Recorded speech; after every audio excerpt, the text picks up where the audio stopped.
Good afternoon to our beloved professors, respectable speaker, and benevolent organizers and presenters, and also to our attendees. My name is John Daniel Peregrino, and I would like to officially welcome you to the webinar on the future of computing and exploration of cloud computing, cloud migration, and growth of IoT network.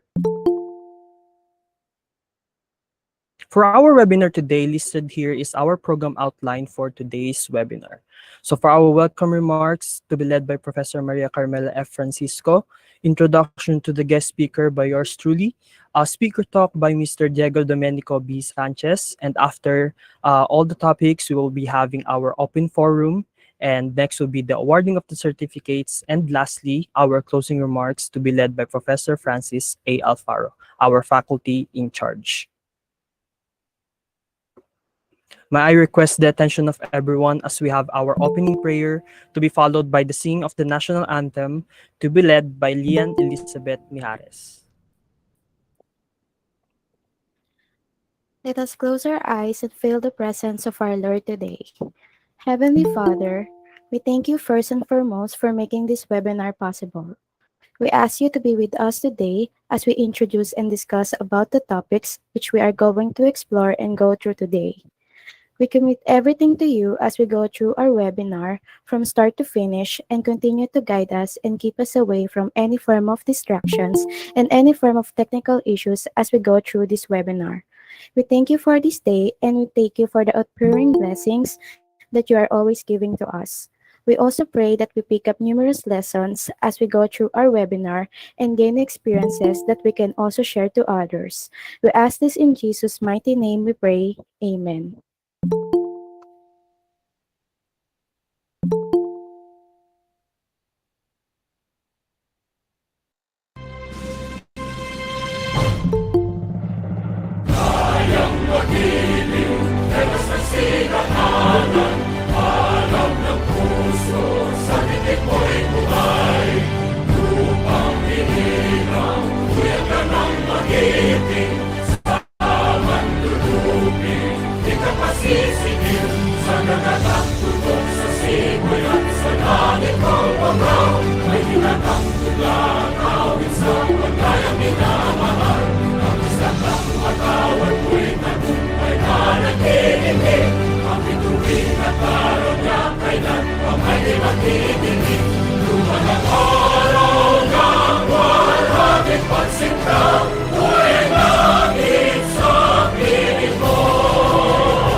Before we formally start our program and talk, let us run through and be reminded for the following house rules.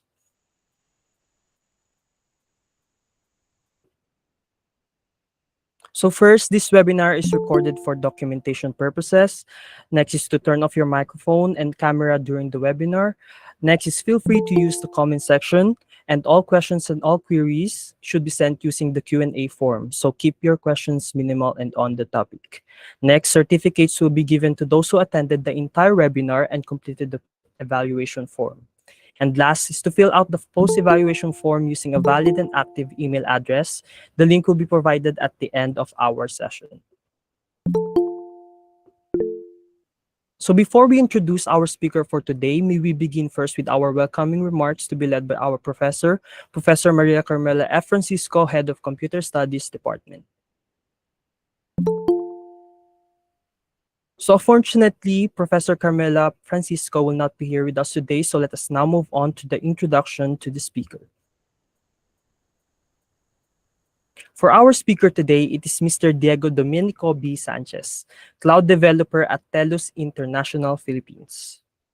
So a little background on our speaker. Mr. Diego graduated from Apu University with a bachelor's degree in information technology. He also worked as technical support representative, tier 3 and subject matter expert at TELUS International Philippines, and currently works as a cloud developer that provides scripts to create improved functionality for Google services using Google Apps Script. He is also an active Stack Overflow community developer and skilled IT professional with a strong knowledge of cloud computing services, web and database technologies, and networking technologies. So I believe that everyone is ready for today's discussion. So without further ado, let us now have our speaker, Mr. Diego B. Sanchez.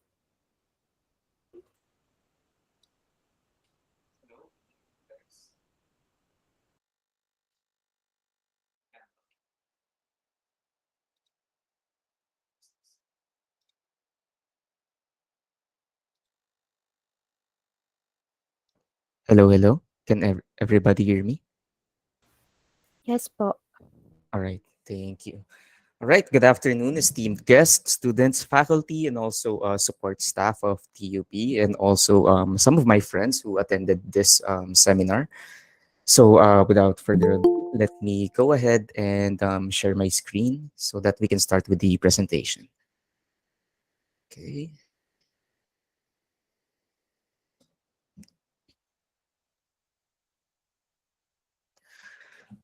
All right. So, what is the cloud?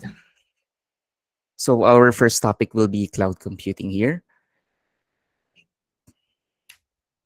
So this is our general question here. So what is the cloud? And there are a few questions here that we can go ahead and ponder on. So how well can you answer the following questions? One, how would you describe the cloud? What problems do you think the cloud was created to solve? And also, what does the cloud enable that wasn't possible before its time? Okay, having heard you, let's find out what it actually is. So, before we do proceed with the next slide, can anyone, provide any answers on what idea do you have in regards to cloud computing? You can go ahead and, interact through our chat box here.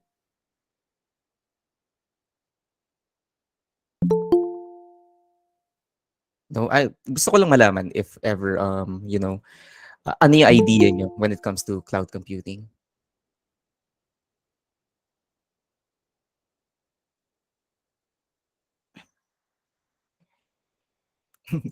Well, that you're not wrong. Totoo naman, it's a mass of water vapor.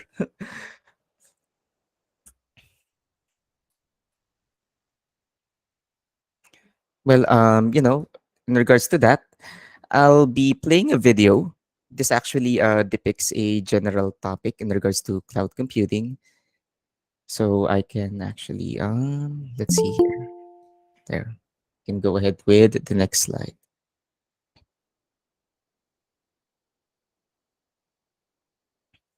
That's actually a great idea, JP. Yes, it's actually like a separate computer on a server. But there are a few intricacies in regards to cloud computing, and I hope that this video that I'll be playing, this will give you a general idea on how cloud computing actually works. So I'll be playing the video right now, and hope you guys enjoy the video. And here we go.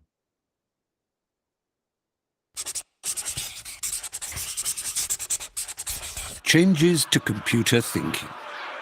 Today, we are in the middle of a revolution in business computing. In around 2700 BC, Sumerians invented the abacus to make arithmetic easier, faster, and less prone to error. Since then, mankind has been inspired by the power that technology has to change our lives. From Leonardo da Vinci's first drawings of a mechanical calculator in 1502 AD through to Charles Babbage's difference engine in the early part of the 20th century, there have been paradigm changes in thinking, each time significantly advancing our relationship with technology. As thinking became more abstract, the more the advances in technology have accelerated. Alan Turing and Tommy Flowers realized that the matter or software should live separately from the body or hardware. And arguably, the most significant democratizing innovation in our human history was when Tim Berners-Lee saw neural networks rather than physical or electrical paths, and from that devised a system that enabled disparate computers to communicate with each other anywhere. To understand technology's current revolution, we have to go back to 1879. When Thomas Edison invented the light bulb, he immediately knew that his technology had the power to change the lives of every person on the planet. The light bulb was an amazing invention, but there was a problem. There was no publicly available electricity. Less than 4 years later, Thomas Edison had built the first power stations in London and Pearl Street, New York. People didn't want the power station. They wanted the light. You could say this realization was the first true light bulb moment. Utility is the foundation of the largest single change to computer thinking this century. A change so great you could compare it to the computing equivalent of the Industrial Revolution, a revolution that was fueled by utility. It started with water. Wheels were used to grind flour or power machines. It wasn't exactly scalable. Factories had to be built at the source of that power. If a business grew and needed more power, it would have to upgrade to a bigger wheel or up sticks and shift the entire factory to a more powerful river. Steam power meant factories could move away from the river, but workers were still needed to run the power station. Every worker on the power supply was one not working on the output of the factory. So when power, electricity, and water became a utility, industry had what it needed, when it was needed. This meant the power station workers could spend time making better use of the power and making the factory more productive.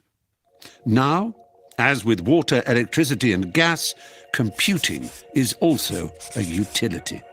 It is a resource to be switched on and off.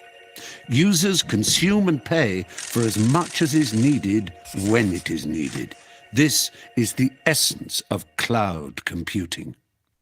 Utility-based computing enables businesses to exactly align technology expenditure with requirements, bursting instantly from 1 to tens of thousands of users and back down again. Information technology departments can dynamically scale processing, memory, and storage, only ever paying for the amount that is used. Before the revolution, in the dark ages of computing, companies bought technology based on what they guessed they might need in 3 years' time. If they bought too little, they ran the risk of having underperforming systems, meaning unhappy customers and possibly lower profits. So it was better to buy more, just in case. Today, any sized business can have access to the security, compliance, transparency, scalability, and reliability of systems which until now have only been affordable to the largest companies on the planet. Like the pioneers of the Industrial Revolution, the businesses of tomorrow understand that the power of technology lies in what it delivers to them and their customers. Today, successful businesses need to serve their customers faster and better than ever before, and they need to empower their employees with the latest technology. Business needs communication, collaboration, customer relationships, enterprise resource, logistics, finance, and human resource software. These essential services are the light bulbs of modern computing, and Data Barracks is your power station. Data Barracks, switching on the light bulbs of tomorrow.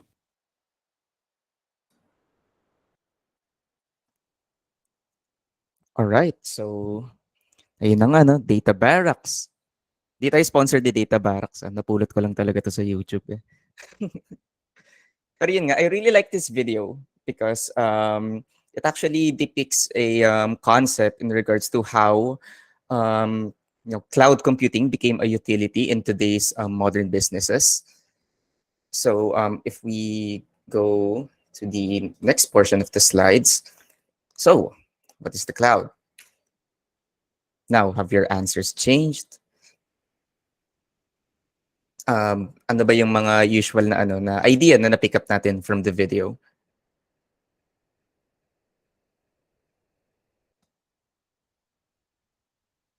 Okay, so in regards to cloud computing, so as the video elaborated, how would you describe the cloud? So cloud computing is actually a utility used mostly by small and medium businesses, just like water, gas, or a power company. So eto na yung nagiging bread and butter natin when it comes to creating our infrastructure for our businesses and also IT companies. So what problems do you think the cloud was created to solve? This was actually elaborated kanina sa video. It actually solves three main problems. So that would be cost, accessibility, and also scaling. And for the third question, what does the cloud enable that wasn't possible before its time? So when we talk about the cloud, ano ba yung pinaka nature na maiisip natin in regards to cloud computing itself? So sa akin, theoretically speaking, kapag nai-imagine ko yung cloud, whenever you go outside or whenever you go anywhere, tingin ka lang sa langit, makikita mo, laging may ulap dyan, may cloud. So in a general sense, it allows to access resources in a cost-effective way that would have not been possible before, anytime, anywhere, as long as we have internet access. So dun yung yung pinaka-infrastructure ng cloud computing gumagana through the internet, and it allows us to reliably access our resources anywhere we go. Now, we'll be tackling the types of cloud computing. So we actually have four types of cloud computing as elaborated there. So that would be the public cloud, private cloud, hybrid, and also the multi-clouds and community cloud. Okay, so I'll give some definition dun isa-isa dito sa types of cloud computing. So the public cloud is actually an infrastructure created by the service provider. So if we talk about the service provider, through the chat message, ano ba yung mga naiisip niyong mga pinakasikat na cloud provider natin? May mga naiisip ba kayo or may mga platform ba? Yes, Google actually, isa sa mga pinakamalaking provider. Dropbox, yes, that's true. It's also a cloud provider. Amazon, iCloud, yes, that's true.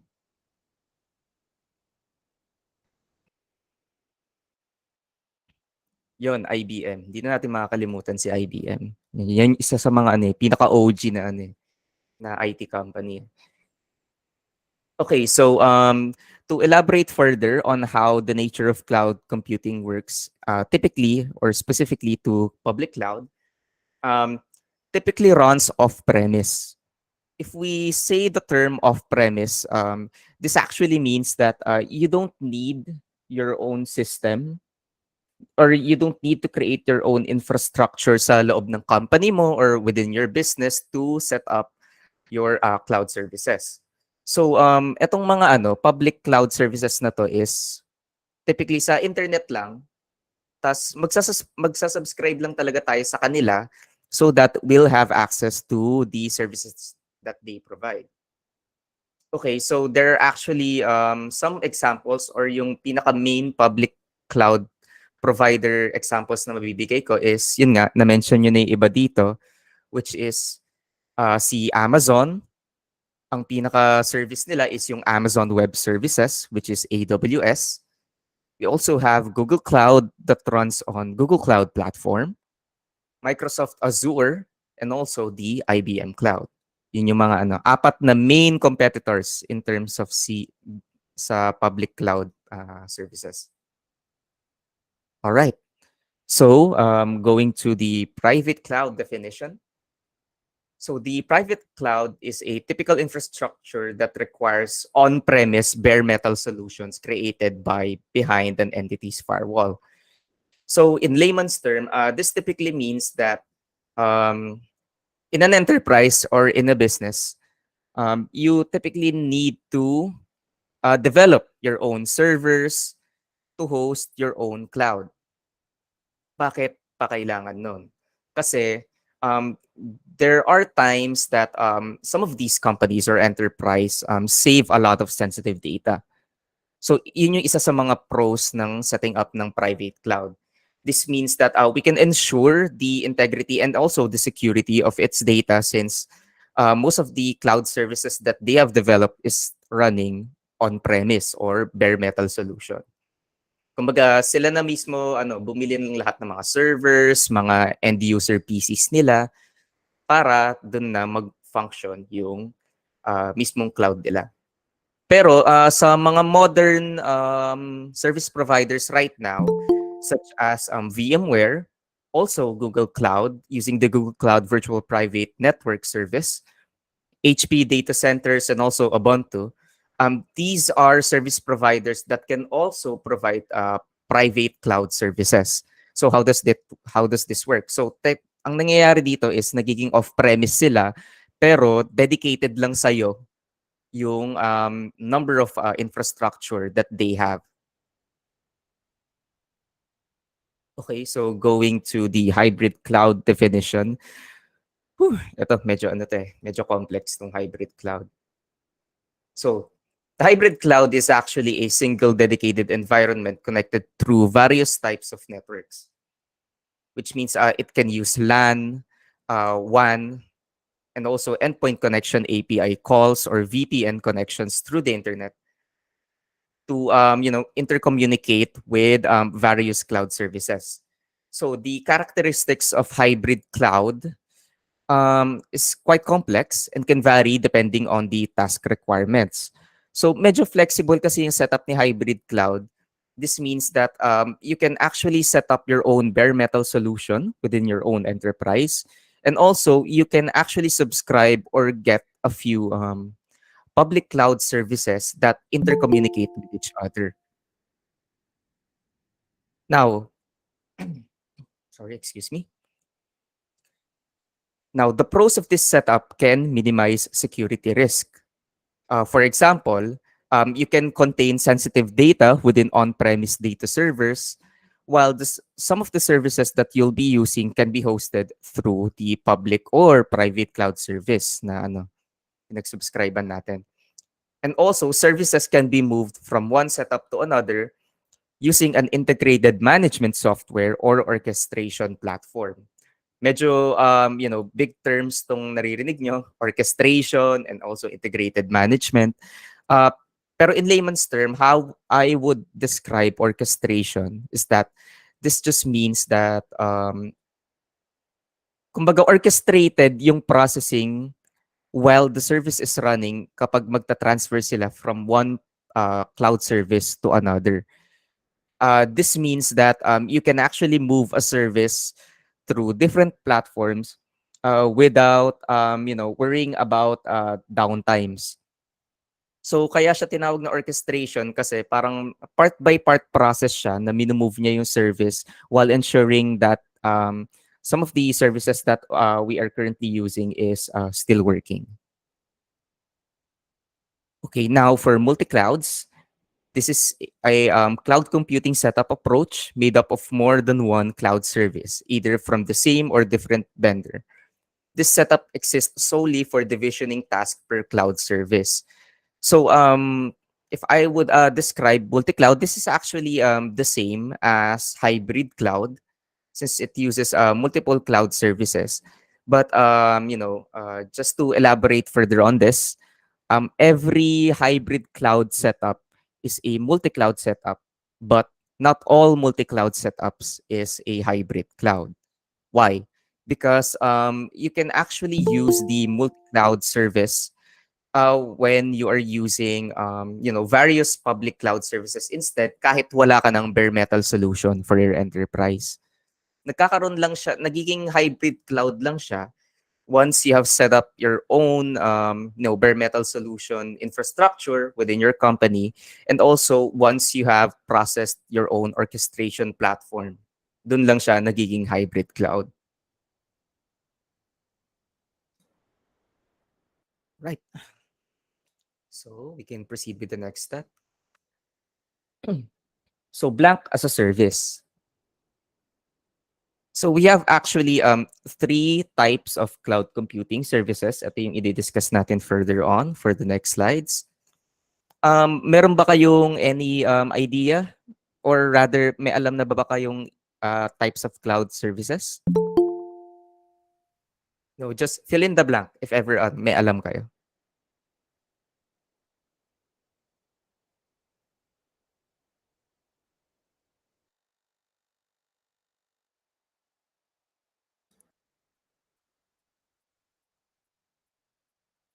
All right. So those are actually good answers.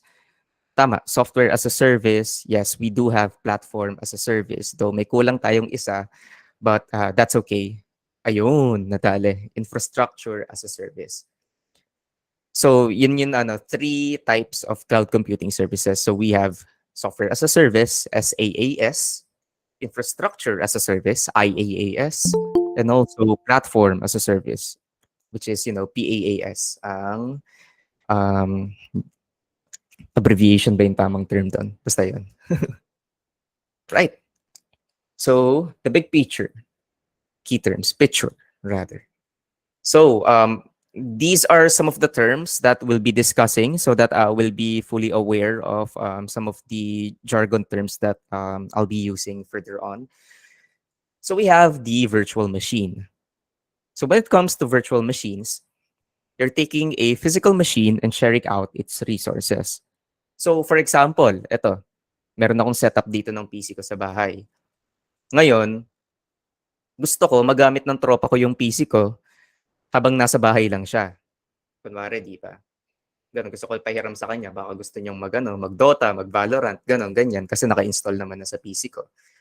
So, ang gagawin ko is, we actually have a few softwares available wherein I can virtualize my desktop so that it can be hosted through the internet and pwede siya i-access ng tropa ko doon sa PC niya using a browser. That's how virtual machines work. So there's still an actual physical computer somewhere with memory, storage, graphics card, and also a powerful processor. But multiple virtual machines can live on one physical machine depending on the size of the device. So hindi lang naman siya restricted to one instance. We can actually call virtual machines as instances. Pwede siyang multiple. It can be 3, 4, 5 na instances running at the same time. Pero take note, this consumes resources, or rather kailangan medyo powerful ang setup natin para kayanin niyang mag-run ng 5 instances at the same time. So most of the companies or other service providers, they have big setups, big data servers as well that can run more than 100, 1,000, or even di pa naman ata kaya a million, no? Siguro 100,000 instances. Ganun kalakas yung mga setups nila. Now, infrastructure as a service.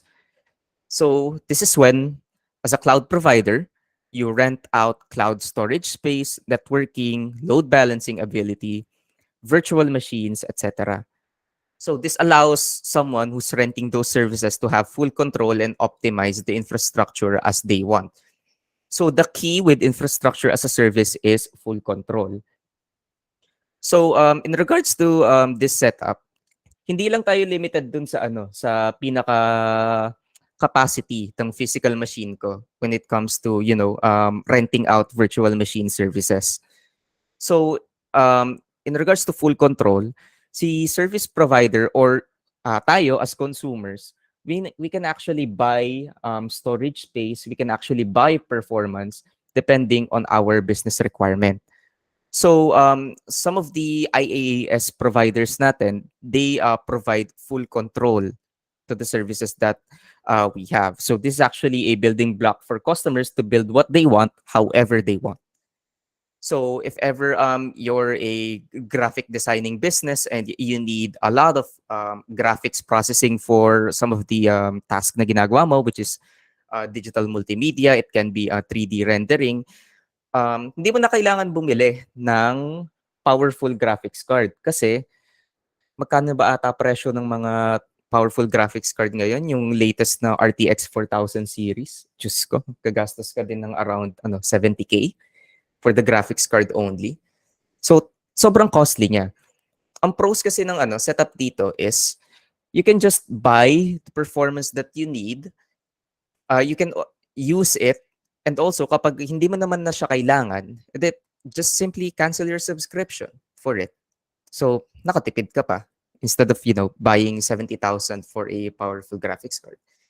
So, Compute Engine is a good example for this. You spin up a virtual machine and you have full control over the virtual hardware you select and also the operating system. So, hindi tayo limited sa paggamit ng Windows OS when it comes to virtual machines as well. It can be, Mac OS, it can be Linux, it also can be Chrome OS. So, it also depends on what operating system you prefer. Now, platform as a service. This is where, the cloud provider will offer more of a pre-made solution. So, let's say you're a business provider and hindi ka gaano ka tech savvy, pero let's say may background ka when it comes to programming, or you're skilled enough to create scripts, programs, or web applications. So, this is actually the best solution since you can just focus on the code or the site. This is also called the serverless setup. It means that you don't need to worry about the actual infrastructure, the operating system, the network settings, etc. For example, under Google Cloud Platform, we have what we call the App Engine. With this, si consumer or si customer only needs to provide their script or their code, and Google takes care of everything else like hardware, scalability, security. So sobrang flexible niya dahil using App Engine, this actually gauges how your script, your web application performs, and it provides you with the sufficient hardware, scalability, and also security to run your application seamlessly. So talagang ibibigay mo na lang yung code mo. Then sila na bahala, tatakbo na siya na yun smoothly. And yun, masaya na tayo lahat. Madali yung buhay.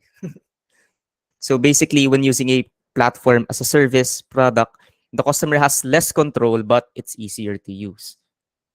So as depicted, hindi mo na talaga po problemahin yung mga hardware and performance issues for your web application.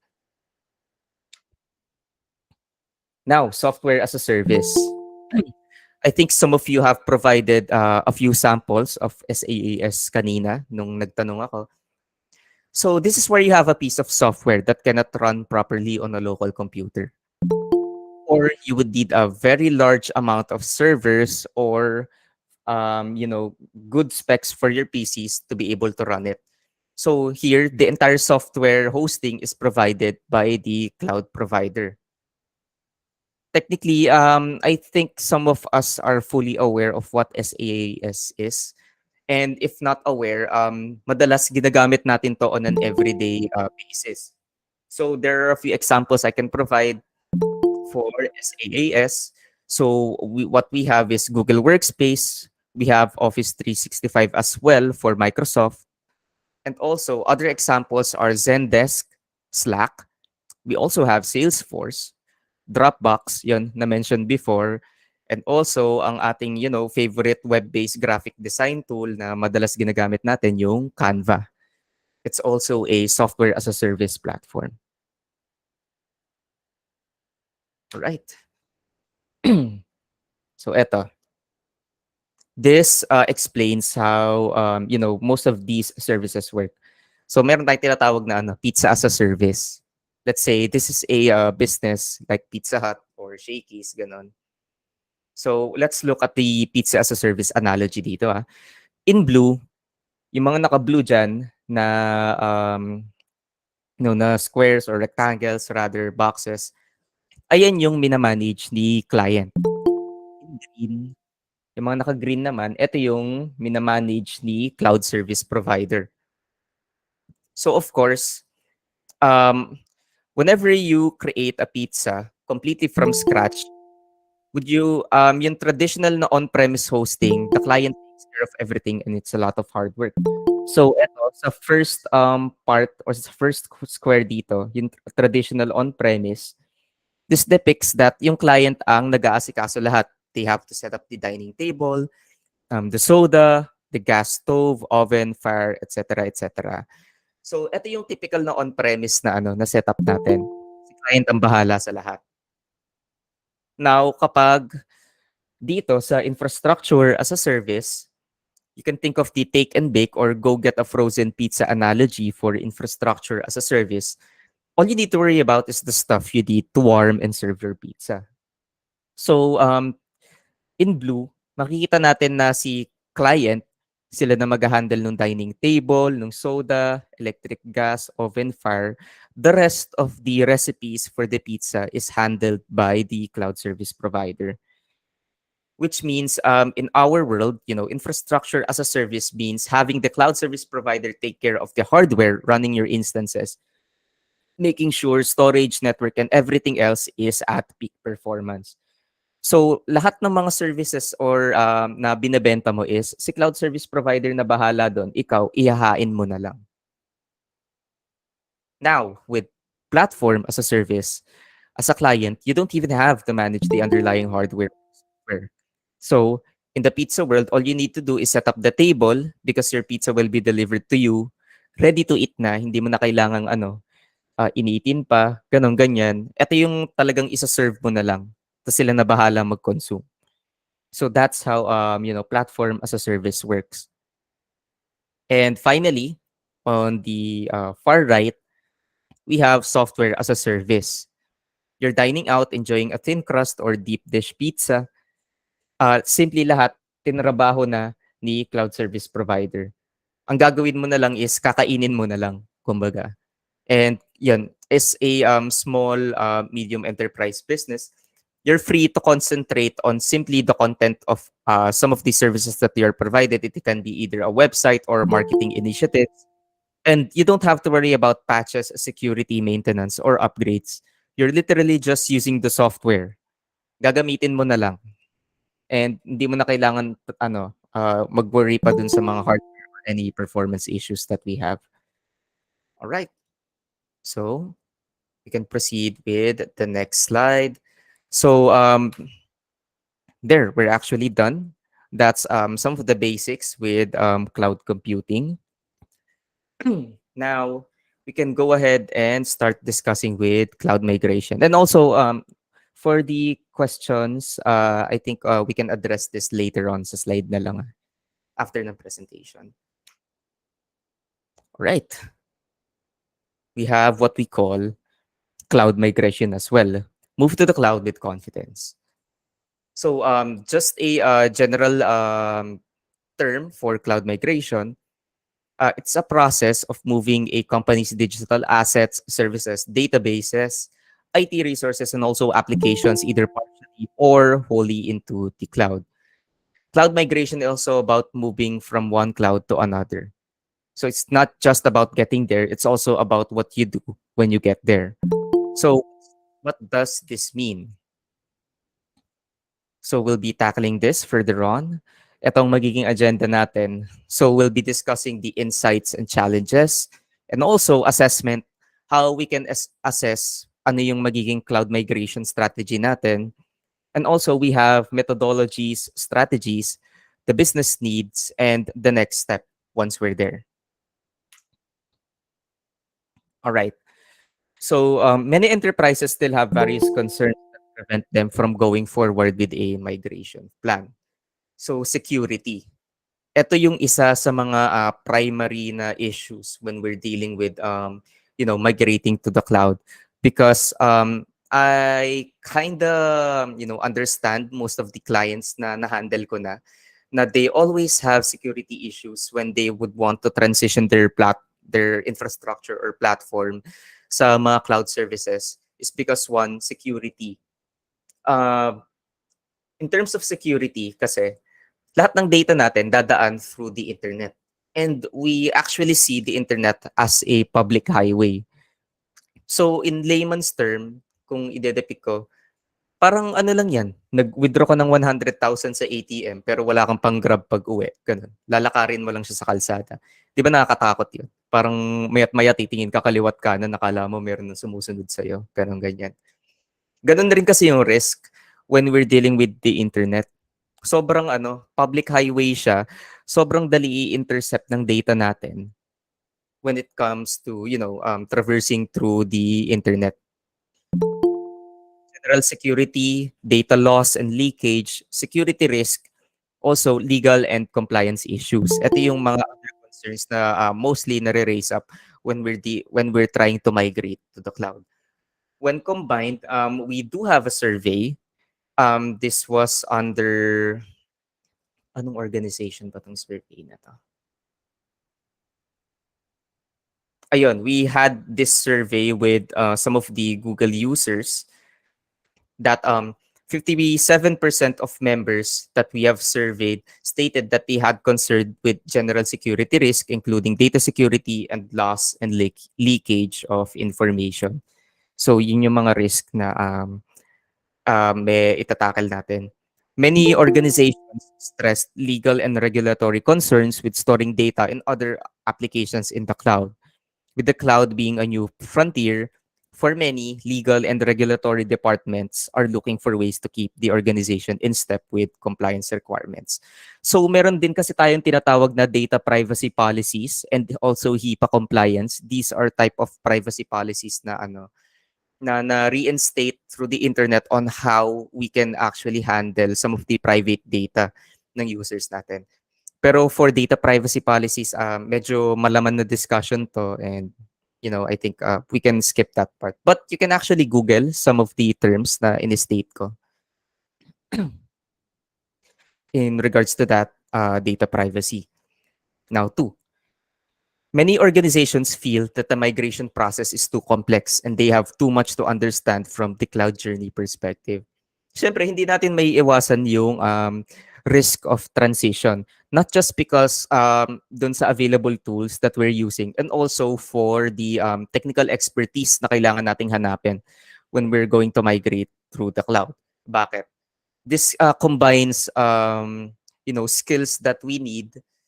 Technically, in layman's term, kailangan din natin ng programmer na maalam sa networking, na maalam sa mga cloud services, di ba? Medyo mahirap siya, and it would take years of education, certifications, and also training para ma-ensure natin na we have the sufficient, headcount or people to work on migrating your services from on-premise or bare metal solutions to the cloud service. Now, yun nga, has been a long growing imbalance of qualified staff to workload ratio, and it only seems to keep accelerating in the wrong direction. Madalas sa mga nakikita kong enterprise businesses, and also sa mga rant ng mga tropa ko dyan, lagi silang nagre-reklamo dahil kulang na kulang lagi sa tao, kulang sa mga required staff with sufficient knowledge para ma-accomplish yung process. So in terms of cloud migration na side of the business, nangyayari din to madalas. Now, other concerns. We have cost. With the clear benefit of cloud adoption being speed and agility, cost quickly becomes a barrier to success. Yes, pag mag-a-adapt tayo ng services natin into the cloud, makes it easier and faster to deploy more environments and utilize more resources, such as what we discussed before. And with that comes more with expenses when teams are not careful. I-elaborate ko lang yun. Nagiging costly kasi siya kapag we did mistakes with transitioning to the cloud. Bakit? Dahil there are instances wherein kapag kulang tayo sa expertise dun sa mga IT support staff natin, kapag magma-migrate tayo, nagkakaroon ng mga discrepancies wherein we have to cancel or terminate the service. And since most of these services are time-based, meaning on a monthly subscription, ganyan, ang nangyayari is kapag nagkakamali tayo ng migration process, it bears the risk of increased downtime. Meaning, magiging hindi functional yung service natin. when it comes to, running a business, time is money talaga. Medyo cliche siya, pero totoo yun. Every second, every minute na nawala na hindi ka nakakapagtrabaho, hindi ka kumikita ng pera. Syempre, we have to balance out yung cost of running the business and also yung mga earnings natin. Now, 5, complexity and support for the cloud. The complexity of hybrid or multi-cloud environments has prevented some businesses from moving their more complex workloads to the cloud. So, yun yung sinabi ko rin before, sobrang complex kasi talaga if you'll be setting up hybrid or multi-cloud environments. For all its benefits, moving to a hybrid or multi-cloud environment calls for properly skilled resources and also a facility to manage it. Diba? Till now, na-mention pa rin na we lack some of the IT support staff for us to seamlessly transition to cloud services. Still, finding the right provider can prove challenging. Hindi lang yung staff natin yung problema. Kailangan rin natin ng extensive research to find the perfect cloud provider for our business. Now, the primary issue we have with cloud platforms is support and stability, because some vendors require a certain downtime which could take days or even weeks, which is mahirap if you're running a business. Kailangan talaga 24/7 na tumatakbo yung business mo. IT decision makers say they prioritize business continuity and minimal downtime when looking for service providers. This extends from skills required to establish best practices for disaster recovery and also cyber resiliency to prepare against cyber attacks. So, yun yung mga factors na iniisip ng mga madalas na higher management ng mga IT firms or mga within the IT industry. They have to ensure na they get the service provider that has the pinakamababang downtime. And also, when it comes to security, sila dapat yung pinakamagandang security dapat yung tinitake nila, since yun nga, it bears the risk of cyber attacks since we're working through the internet. A lot of companies fear the lock-in of a cloud provider. So we have the term lock-in here. So according to them, it's easy to get in but difficult and costly to get out. Bakit naging issue yung ganito? Kapag nagkakaroon kasi tayo ng instances that we rely solely dun sa sa cloud provider natin, medyo mahirap siya. Dahil what if na-transition mo na yung buong service mo to the cloud and you wanted to opt out or maging bare metal solution na lang yung infrastructure ng business mo, mahirap.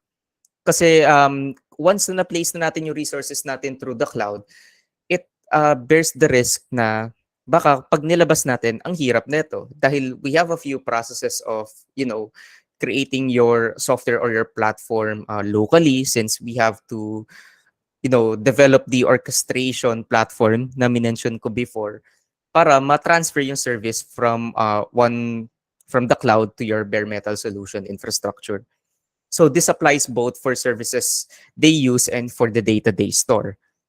So some of the questions that we have here is how to avoid being trapped by your cloud provider, which is, this is some of the, pinakamahirap na questions na sagutin once you have transitioned yourself to the cloud. So we have also 7, cultural changes are too big. So cultural changes should not be underestimated. With cloud, most people need to drastically change the way they work, not just the tech-savvy people, and also for the business representatives. Mahirap din siya kasi once we have transitioned over to the cloud, pero yung business mo works on bare metal or on-premise solutions, medyo mahirap siya kasi paano yung mga employees mo, di ba? Sila din, kailangan nilang mag-transition or skills or mag-practice rather na gamitin na yung mga cloud services instead of the usual na nakasanayan nila sa desktop applications. Usually sa generation natin, medyo nagkaroon din tayo ng risk or rather ng transition when it comes to this. Since ako, aminin ko, ever since from elementary to high school, nasanay akong gumamit ng Microsoft Word, ganyan. And when na-discover ko na or na-expose ako sa mga cloud computing services there, sobrang iba yung functionality nila. Though they are built for the same purpose, but they work on, on different terms. Kaya nagkaroon pa talaga ng onting months or actually years para masanay ako paano gumamit nitong mga cloud computing services. Right. So these are the 6 R's of migration strategies. So we actually have there the retire, retain, rehost, repurchase, replatform, and also re-architect. So I'll be discussing retire muna. So after application discovery, kapag nag-decide ka na hindi mo na need ng panibagong applications moving forward for your business, so you're just going to retire them. This is just, them. So technically talagang cancel subscription ka na and hindi mo na siya gagamitin anymore. So ito isa sa mga strategies na medyo risky kasi for a business, what if kailangan mong i-back up, 'di ba? Yung mga data natin and also some of the services that we are using.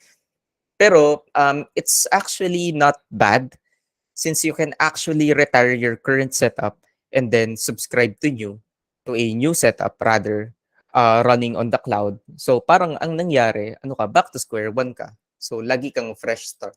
So this applies for small enterprises kung gusto nilang i-revamp or i-restructure yung buong business process nila.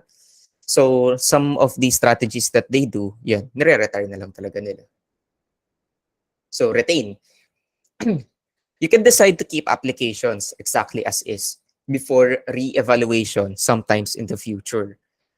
So there are a few examples for this migration strategy. So kapag meron tayong platform or rather infrastructure that works on unsupported operating systems or applications, I think some of you are aware na meron din namang mga businesses dyan that still runs on Windows 95 or rather runs on Windows Vista or uses, yung mga OG na programming languages. Medyo mahirap siya or hindi siya applicable when it comes to migrating to the cloud. Kasi nga, since cloud is modern, etong mga outdated operating systems that we are using is hindi na siya supported dun sa mga cloud services that we have. So they decided to retain. So they'll be using some of the cloud services for other sectors or part of the business.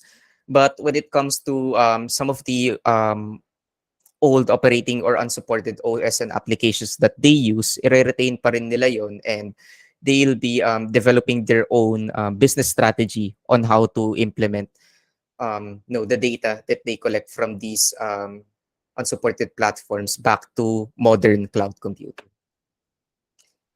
What we have, number 3, is rehost. One of the most basic ways of migrating to cloud is simply to rehost something. Sometimes, pwede nating tawagin to as lift and shift.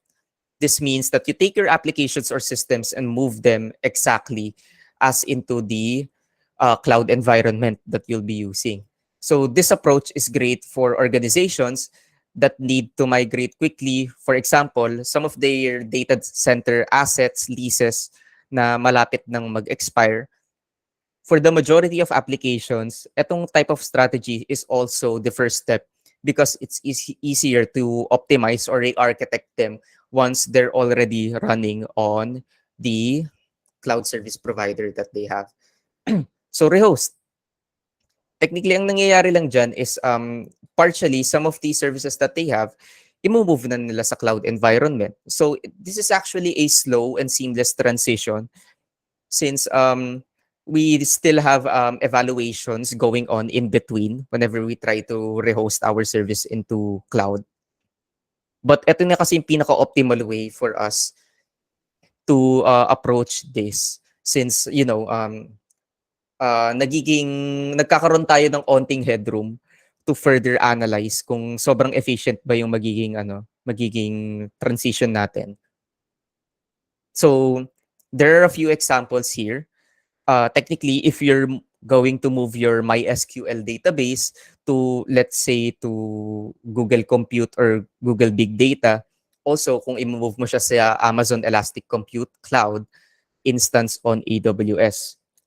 And also, this type of app migration strategy was used in some of the case studies. Kasi there are a few case studies that we have kung typically the study depicts kung gaano ba yung magiging error budget when we're trying to moving some of the data that we have from yung bare metal solution natin into the cloud service. And also the pros of this strategy is, you know, isa na siya sa pinakamabilis in terms of migration speed. We also have reduced risk of migrations since we have analysis in between when we're trying to rehost. And also, pwede siyang ma-automate. So we have a few tools available for AWS, also GCP. These platforms natively support this migration strategy. And also migration of whole systems, databases, VMs with your own specific configuration. Yun yung pros and cons. Now, for the cons pala, eto, you may not use some of the cloud services that give you operational advantages like managed database. We have Amazon RDS, DynamoDB, Aurora, and also the Amazon Redshift and so on. So ito lang yung pros and cons doon. Baka kasi mamaya, you have a few functionalities that you have on your local server na wala doon sa cloud provider natin. That's why we have assessment. Meron tayong assessment process na tinatawag na we have to do extensive research muna dun sa cloud service provider natin before we decide on migrating to their service. And next, potentially inherent performance issues or other platforms. Siyempre, kahit cloud service to, meron pa rin tayong tinatawag na performance issues. Bakit? Kahit gaano kalaking enterprise pa yan or mga IT giants yung nagpo-provide ng cloud service natin, there are times na nagkakaroon ng outages, bugs, and also, downtimes in regards to their service. Kaya merong potential inherent performance issues na nangyayari dito is once na na-discover natin some of the bugs that we have, it can be a mishap sa current process that we have or magkakaroon ka rin ng downtime sa business mo. So, you'll be losing a lot of income kapag nagkaroon ka ng downtime. And for the fourth, we have replatform, which is sometimes called lift and reshape because you potentially take advantage of some of the special capabilities of your cloud service provider. So, an example of this app migration strategy is ito-take mo nga yung SQL database mo, tas doon mo na siya ide-deploy sa Amazon RDS MySQL mo. Excuse me.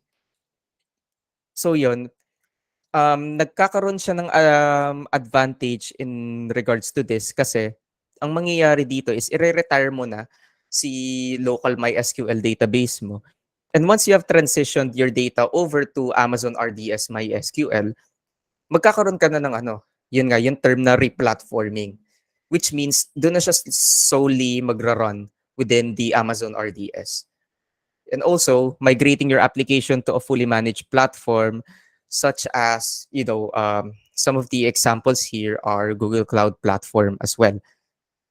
Kaya, ang mangyayari dito is, i-retire mo na talaga yung old setup mo and you'll be looking for your own platform within the cloud and dun mo na siya i-customize or i-reshape.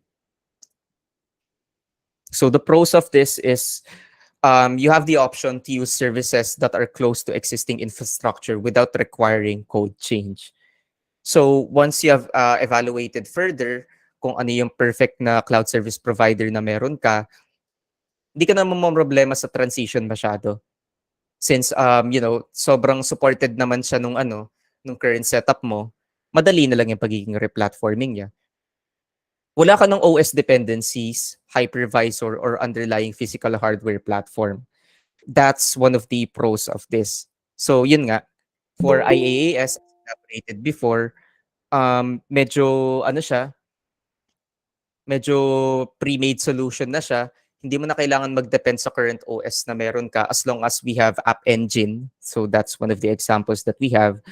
Kailangan mo na lang yung code mo, then sila na bahala mag-utilize nung mga performance na ibabato dun sa mismong ano, application that you have. And also, the opportunity to utilize modern OSs, databases, features, and functionality. In some cases, it's possible na pwede na tayo gumamit ng automated tools. And also, some of the cons for this requires additional planning and coordination, and these projects may be time-consuming and sometimes mas magastos. Yun ang yung problema doon. And also, you need the necessary knowledge for these cloud services. Kaya madalas, karamihan ng mga na-encounter ko na ano, teka lang. Ayun, karamihan nung na-encounter kong mga clients na they want to opt into using the cloud service, madalas tawag ng tawag lagi sa technical support, ganito, ganyan. Kasi nga, they lack the sufficient education or expertise para mag-transition over the cloud. So they opt into contacting some of their, technical supports. And hindi ko naman masasabi na laging perfect experience when it comes to, contacting your technical support. Lagi pa rin may mishaps dyan sa, within sa process, ganto ganyan. Pero at least, yun na yung best process, kumbaga, for you to be fully educated kapag may mga issues kang na-experience. Now, we'll be going to the next strategy, which is what we call re-architect. This is the most advanced or complex application migration strategy. Put it simply, it is i-redesign niya yung application mo in a more cloud-native manner. In general, you create a serverless version of a legacy application. Now, paano ito nangyayari? Kapag meron tayong ginagamit na local software na dinevelop, you will choose to modernize your monolithic application by breaking it down into smaller microservices and leveraging services such as the Kubernetes services, the AWS Lambda services, or the AWS Fargate services. So we have various services na pwede siyang naka-include na sa local application na ginagamit mo. Pero once kasi nag-transition ka over to the cloud, ang nangyayari dito is hindi mo na siya talaga fully magagamit, and we have similar services na pwede nating gamitin para doon. So ang mangyayari dito, i-break down mo yung data mo partially kung saan siya intended to work. Kaya medyo complex siya. So the pros of this is highly increased efficiency, agility, and improved cost. Improved cost meaning hindi mas mataas yung gastos. Meaning mas mababa na yung magiging gastos natin dito. Kaya rin siya naging mataas yung efficiency when it comes to performance. Kasi since we have dedicated softwares running on their specific intention or task, mas mabilis kasi yung halo-halong processes within a single application. And also, eliminating dependency on custom hardware or proprietary technology platforms. And wala ka na kailangang i-maintain na infrastructure or servers. Now, the cons of this setup would be you would need careful evaluation of partners, vendors required. So hindi lahat kasi ng mga service providers natin, they have the sufficient services that you would need for your business. So we'll still be going back to careful review or evaluation kung ano yung perfect na cloud service provider na gagamitin natin. And also, re-architecting usually grows in time and effort. Since this is a complex process, this would take about longer downtimes from the usual. And also, requires a very good understanding of all concepts regarding application, software development, code compliance, networking, design, and so on. So you would need a big team para makapag-re-architect tayo ng service natin through the cloud. Now, for the last one, we have repurchase. This involves abandoning the existing software that you have and migrating it to a cloud-first application. this migration can take two forms. It's either transferring your software license from an on-premise server to your cloud server using sometimes what we call a virtual machine import-export tool, or completely replacing your current application with SaaS options. So, ito, madalas na experience ko to. Let's say, ikaw, isa kang consumer or user. Nasanay kang gumamit ng Microsoft PowerPoint, Microsoft Excel, ganon, or yung Microsoft Word, ganon. Then suddenly, all of you decided na, what if we subscribe to Google Workspace, di ba? Ano ba yung alternative na software ni Google Workspace? For Microsoft Word, we have Google Docs. For PowerPoint, we have Google Slides.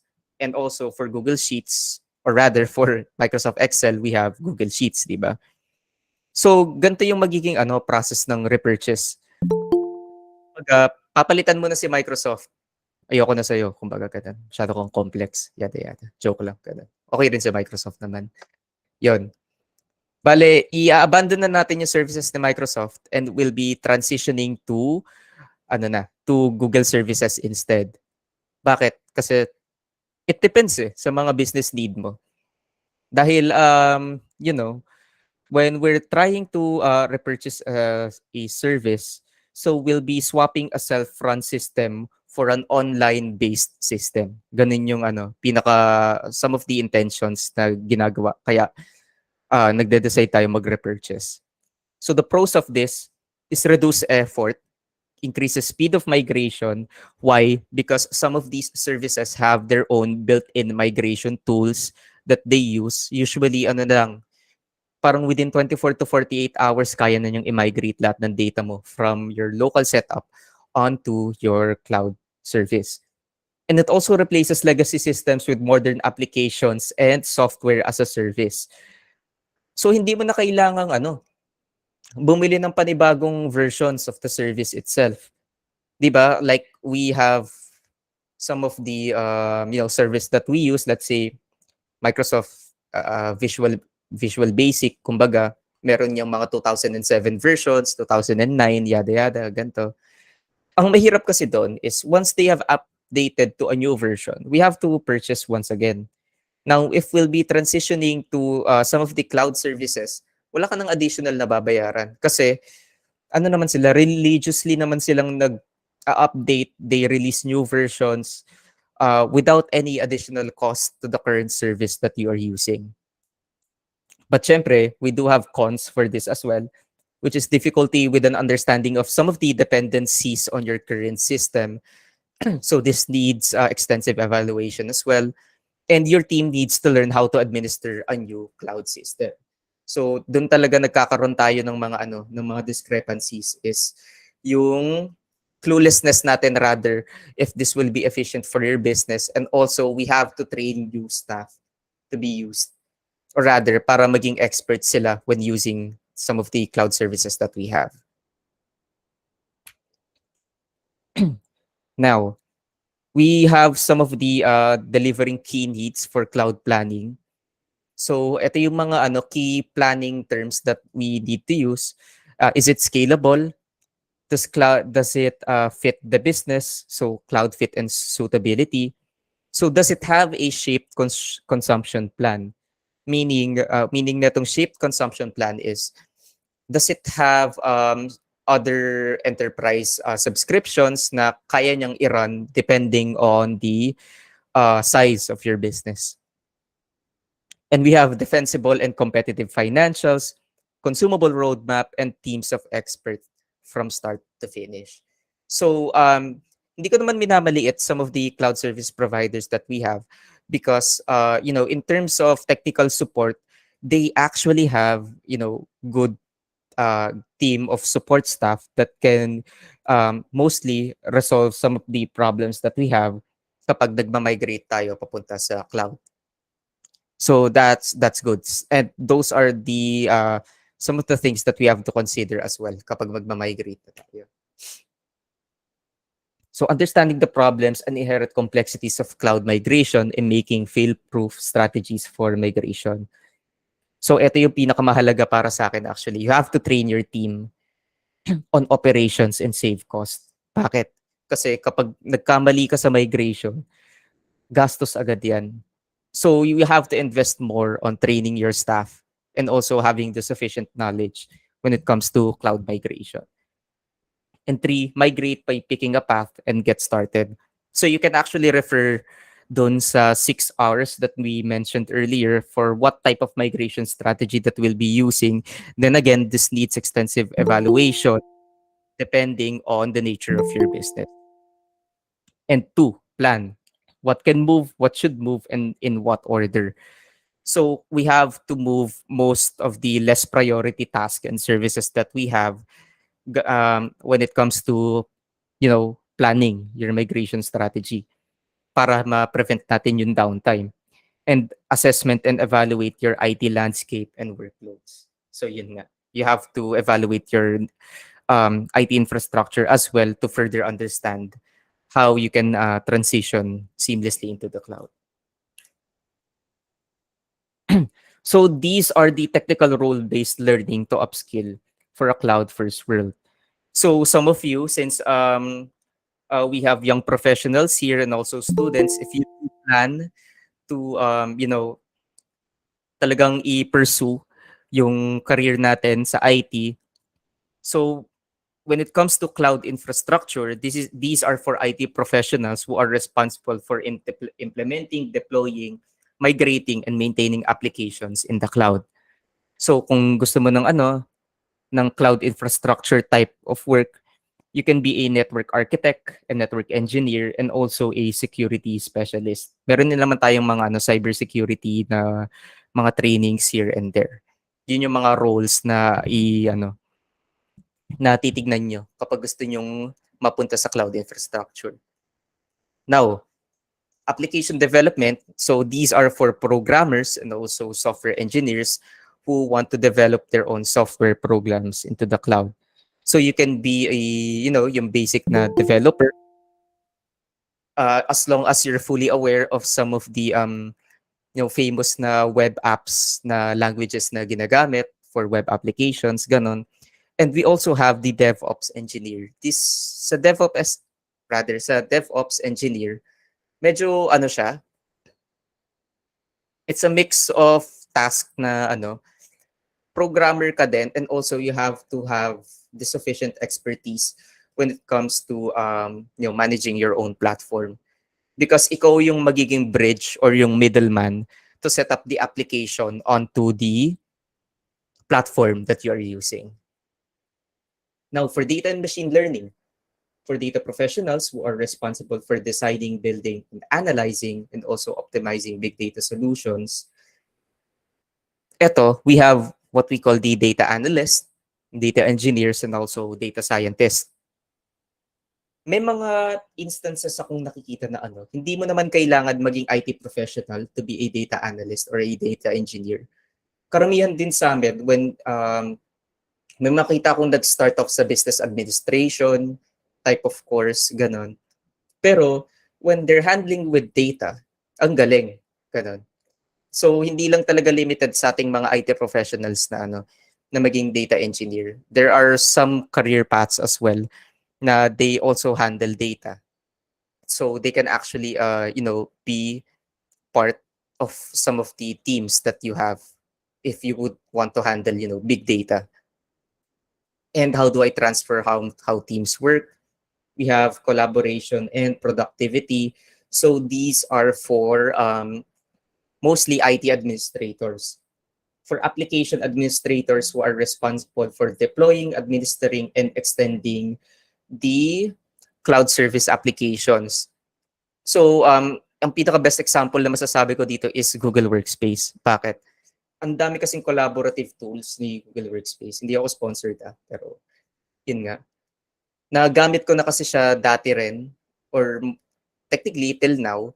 You can actually collaborate on a single document, on a single sheet, without having the risk of having outdated versions of that same file. So talagang real-time collaboration siya. And also the usage of Google Workspace, it can actually manage some of the IT teams that we have as well using their own platform. All right.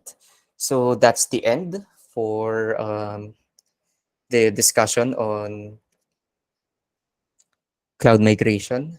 Now we can jump into Internet of Things.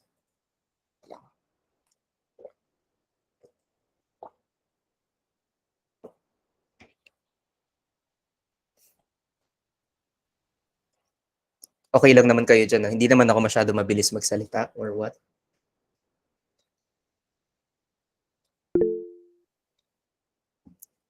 Okay, okay. That's good to know. Okay, okay. That's good. Natanong ko lang kasi ang bilis ng pacing natin eh. Pero it's good. At least we're tackling things at a good pace. Now, what we have here is IoT, Internet of Things. So, IoT projects are evolving across industries. But what is the Internet of Things? So, the term IoT, Internet of Things, refers to the collective network of connected devices and the technology that facilitates communication between devices and the cloud, as well as between the devices themselves. Eto, tuwan-tuwa ako dito sa topic na to eh, kasi kahit ako, gamit na gamit sa akin tong mga cloud devices or IoT devices. This means everyday devices like toothbrushes, vacuums, cars, and machines can use sensors to collect data and respond intelligently to users. So kayo ba, kung kayo tatanungin ko, meron ba kayong alam na mga IoT devices na minamarket ngayon for consumers? May isang Chinese brand diyan na natutuwa rin ako kasi maganda yung implementation nila ng mga smart devices nila, gano'n. Yun, Xiaomi, correct. 'Di ba? Punta kayo sa Xiaomi, meron dong smart microwave, meron dong smart bulb, may smart electric fan, 'di ba? Nakakatuwa lang siya kasi some of these smart devices that we're using is actually supported ng Amazon Alexa, supported din siya ni Google Assistant. So madali lang yung integration niya when you want to set up your own smart home or smart appliances. And taking note, meron ding mayon na mention din, meron ding mga ref, madalas kay Samsung to, na siya, kumbaga nare-reassess niya kung ano yung laman ng ref mo. So automatically creates a list kung ano yung mga kailangan mo ipag-grocery, ganyan.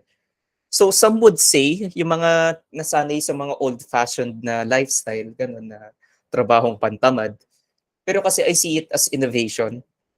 It makes our life easier and also it provides us with the sufficient data and information to make our lives better.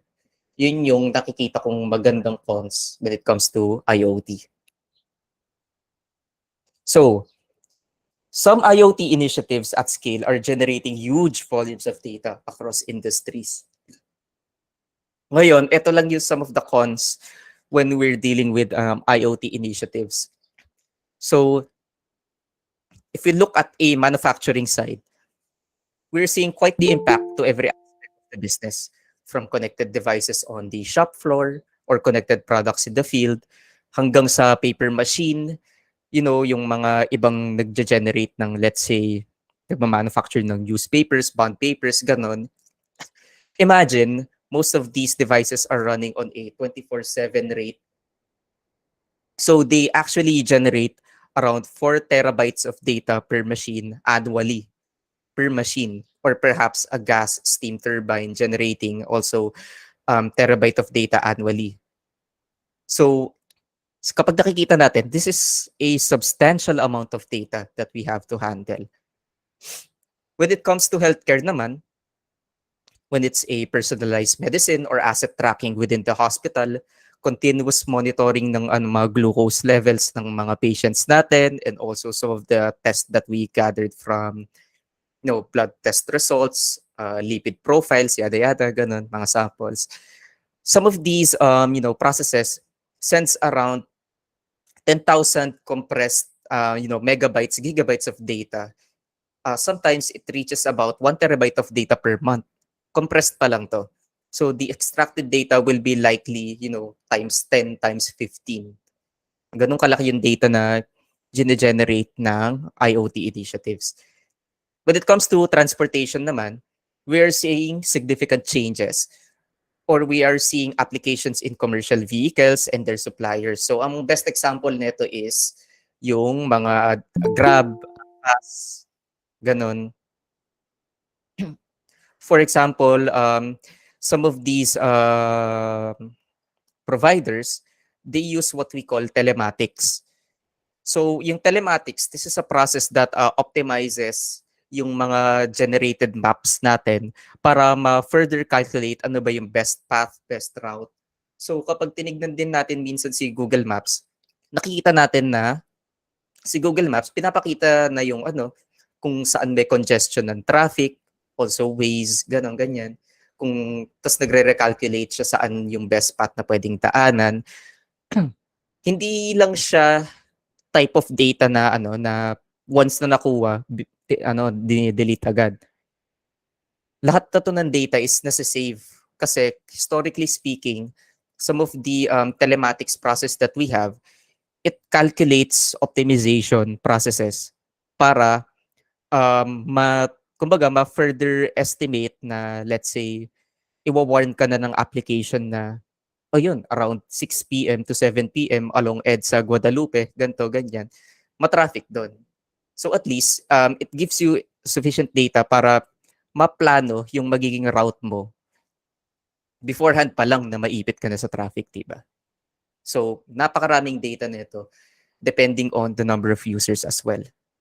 So, kapag look naman tayo into consumer product industries, we are seeing a number of use cases around marketing personalization. So let's say yung pag-host pa lang ng mga marketing platforms natin. So kailang this consumes a lot of data as well whenever users watch, or rather kapag nakita nila yung ads na pinopost natin online. Bakit? We have what we call the click rate ratio. So madalas lahat ng mga ads that we have, merong analytics na software na nag-run on the background to further assess kung ano ba yung nagiging popularity mo ng dun sa current ad mo sa post. Kahit nga simpleng Facebook post yan eh. Yung dami na nagla-like dun sa bago mong DP, ganito, ganyan. This actually consumes a lot of data. That's why nagkakaroon din tayo ng optimization with IoT. So IoT is more than just connecting devices. So we have to master big data and machine learning in short amount of time. Kaya nagiging challenge to for most of the enterprises. Bakit? Kahit ikaw, ang pinaka-layman's term na may isip ko dito is, what if nabigyan ka ng Excel sheet na merong 100,000 na rows, ganun karami. So this umaabot siya ng around 1 million slides, di ba? So paano mo ma-further optimize yung pagmamanage ng ganung kalaking data sets, di ba? And also, kaya na-bring up na dito yung machine learning is because we generated a lot of data from these devices. Ngayon, ano gagawin natin dito? Nakatambak lang. Siyempre, hindi. We have to, train some of the AIs that we have para create or rather, para makapaggawa ng certain task for automation based on historical data na na-collect natin from some of the, from some of the data that we have gathered.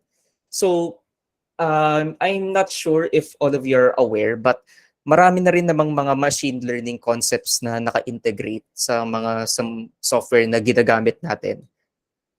Ang pinakamagandang example dito is, let's say, nagsa-search ka ng something sa Google. Tapos ang dami ng suggestions agad na lumalabas sa gilid. So work siya talaga ng machine learning. Since naka-save lahat ng metadata na yon sa backend servers ni Google. So whenever you try to search, it brings up some of the most popular terms na ginagamit dun sa search term na ginagamit. Now, mastering big data. there is data on a gigantic scale coming out of the IoT initiatives. Connecting IoT devices to collect data is just part of the project. So maliit na ano lang yun, maliit na task lang yun, yung pag-setup ng IoT devices mo. So the real challenge are in scaling your initiative to make your business more sensible by using that data to generate more meaningful and actionable insights. That's why once we have mastered big data, this opens up the opportunity for us to create substantial planning as well, based on the historical data that we have collected. For example, hindi ko naman madedenay ito, but Google has been collecting and analyzing large amounts of data for a long time using various means.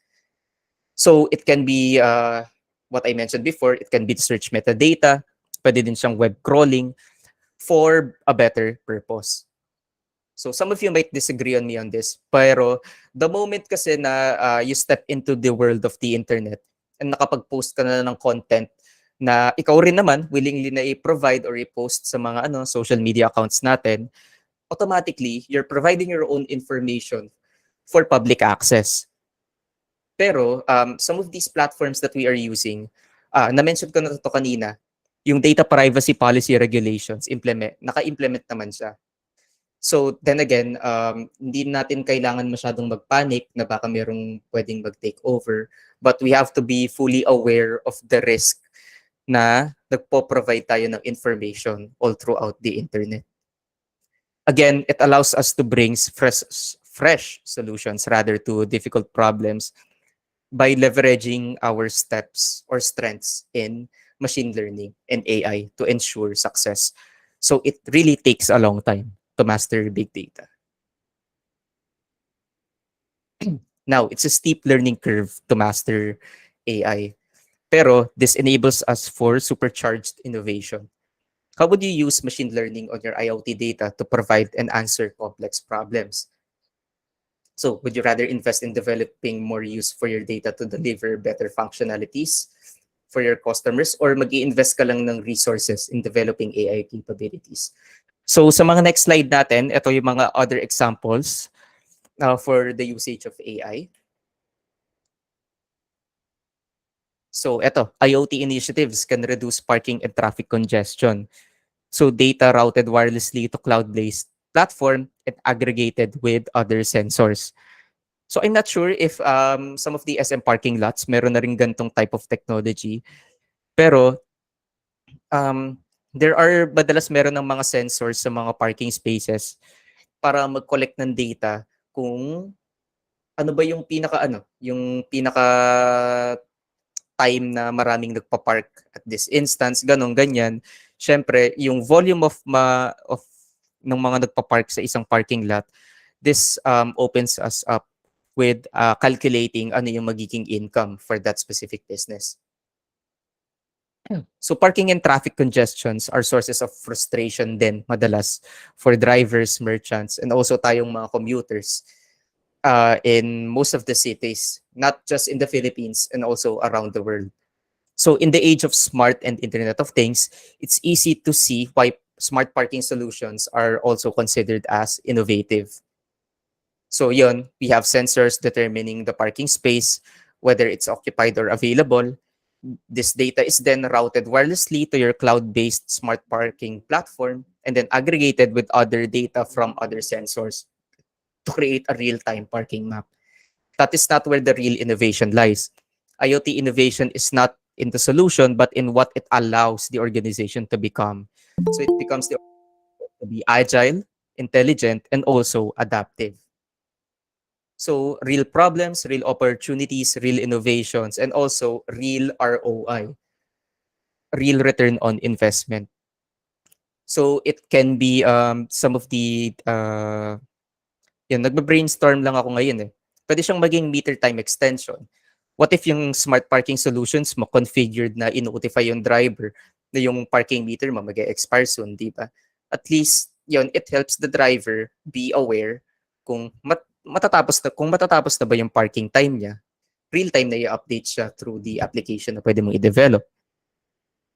And also, high value, high priority enforcement. What if itong mga smart parking solutions na to can efficiently identify violators that pose potential safety risk. Siyempre, since you'll be the, let's say, yung sarili mong smart parking solutions data, paano kung merong isang driver dyan na, ewan ko, tamang trip lang siya, inoccupy niya 2 parking spaces, di ba? Ganun ganyan. At least ikaw, as an administrator ng application na yun, manonotify ka kaagad kapag merong violator dun sa mga parking rules na na-reinstate mo. And also, parking incentives to drive businesses. What if some of the merchants could offset their customers' parking cost as incentives to get them in? So this might apply to some of the private company buildings that we have. Now, what if, syempre, high-performing employee ka, tas yung management, sadyang binigyan ka na, oh, sige, 1 month na libre ka parking sa building, ganun, ganyan. So, pwede rin siyang igawing type of functionality within sa software mo kapag ide-develop mo yung smart parking solution na mag-exclude ka ng employee mo in terms of sa fees for the parking. And also, efficient citywide parking space utilization. Using historical parking and traffic information, so yung mga data analyst natin can adjust meter enforcement times, rates, and maximum parking times to fill up normally unoccupied spaces. So this can be efficient when we're dealing with yung community parking kapag yung mga other parkings dyan sa labas, ganito, ganyan. So this is more of a bigger scale ng implementation of the application itself. So yan, as explained ko kanina, meter time extension, high priority enforcement, efficient parking, and real-time parking maps for drivers. So we have some of the most popular use cases for IoT. So we have what we call the predictive maintenance, predictive failure, resource optimization, asset tracking, and also fraud detection.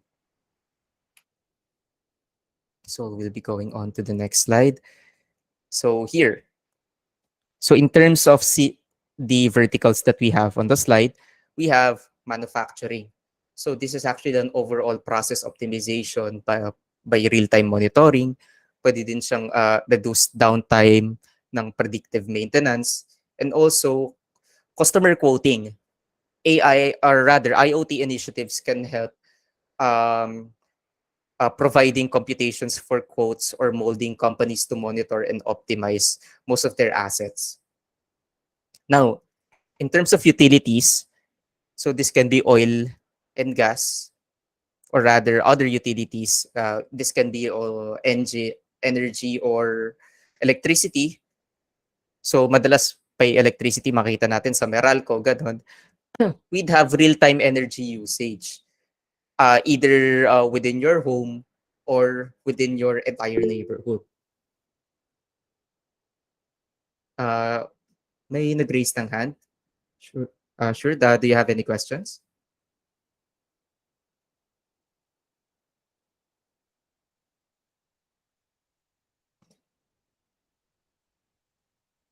Okay, I think wala naman pala. We can go ahead.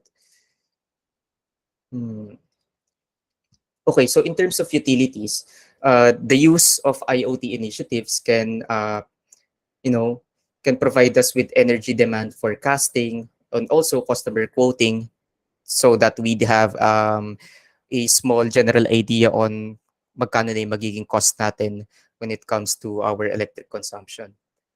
Now, smart transportation, real-time fleet tracking on campus, or rather on a specific scale. So mostly ginagamit to ng mga trucking businesses kapag kailangan nila ng real-time monitoring kung nasa na ba yung mga yung mga truck deliveries nila.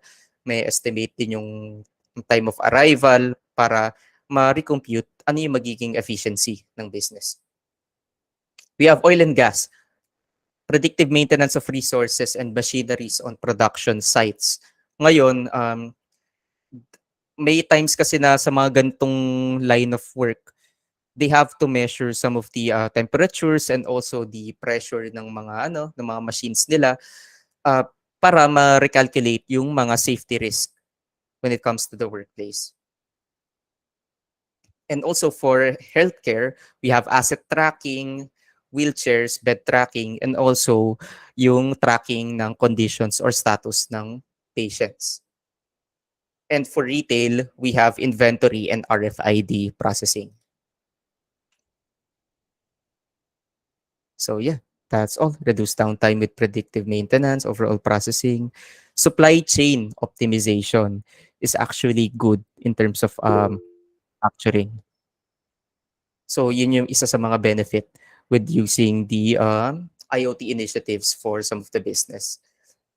Oil and gas, predictive maintenance of resources, transportation, real-time tracking. We have what we call the NOAA technologies then. And also customer quoting. Sa energy works ay parang ano te, service provider or energy provider sa ibang bansa yan. Pero for our local ano naman, we have we have Meralco. And these are some of the companies that utilizes IoT initiatives as well. Healthcare, proactive and connected asset monitoring for assets like wheelchair and beds. And also, patient readmittance, early detection, and diagnostics and remote tracking and monitoring. Medyo natawa ako dito sa sa wheelchairs. Parang ko-compute niya yung mileage ng wheelchair mo. Now, for Home Depot, syempre, madalas sa mga ganitong type of business, this is for inventory and RFID. All right, so this is actually the end of my slide. So we can go ahead and proceed with the questions and answer portion or the open forum.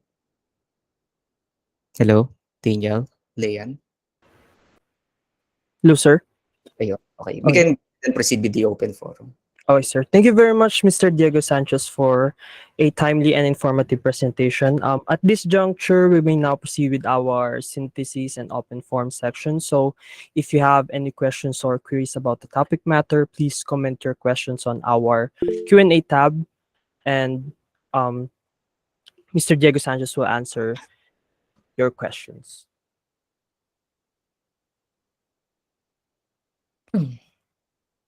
For those who don't know, merong activities portion dyan sa lower right. You can post your questions there on the Q&A.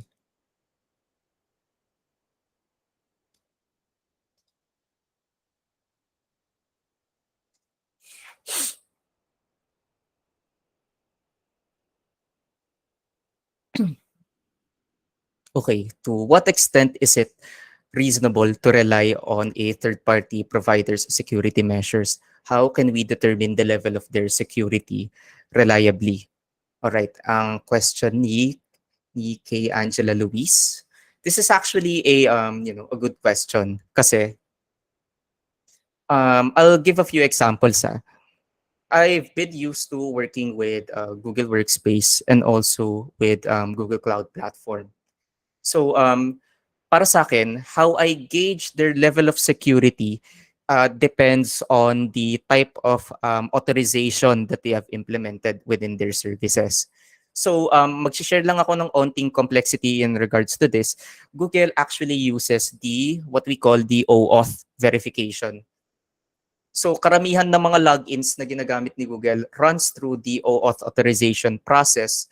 So whenever you try to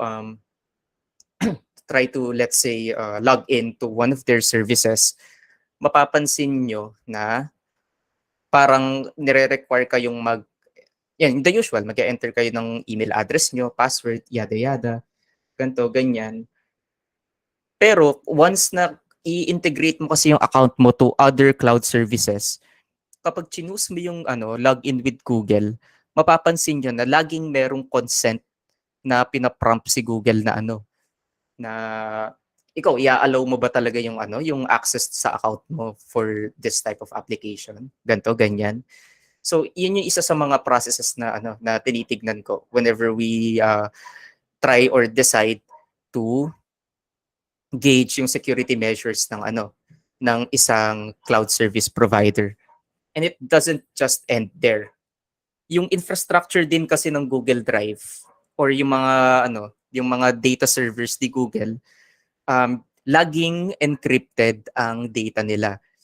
So ay hindi ko na sasabihin anong type of encryption method yung ginagamit nila, since this bears the risk with with bypassing. Pero kahit naman siguro i-provide ko, kung merong man may gustong mag-decrypt on how Google encrypts most of your data, is it would take thousands of years of processing bago nila ma-decrypt yun. So this all falls into doing your extensive research dun sa mismong cloud service provider nyo.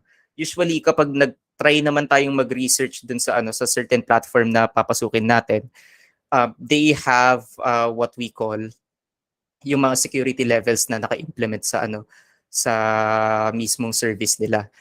And also, isa rin na highly isasuggest ko sa inyo is mag aralin nyo yung data privacy policies, kasi maraming data privacy policies na implemented. Para siyang para siyang accreditation type kung gaano ka secure yung data ng ng mga services na pinapasok natin sa internet.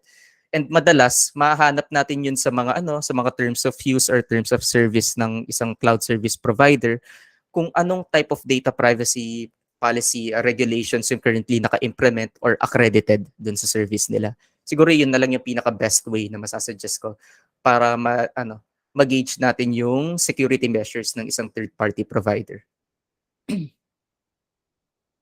Alright, so does that answer the question?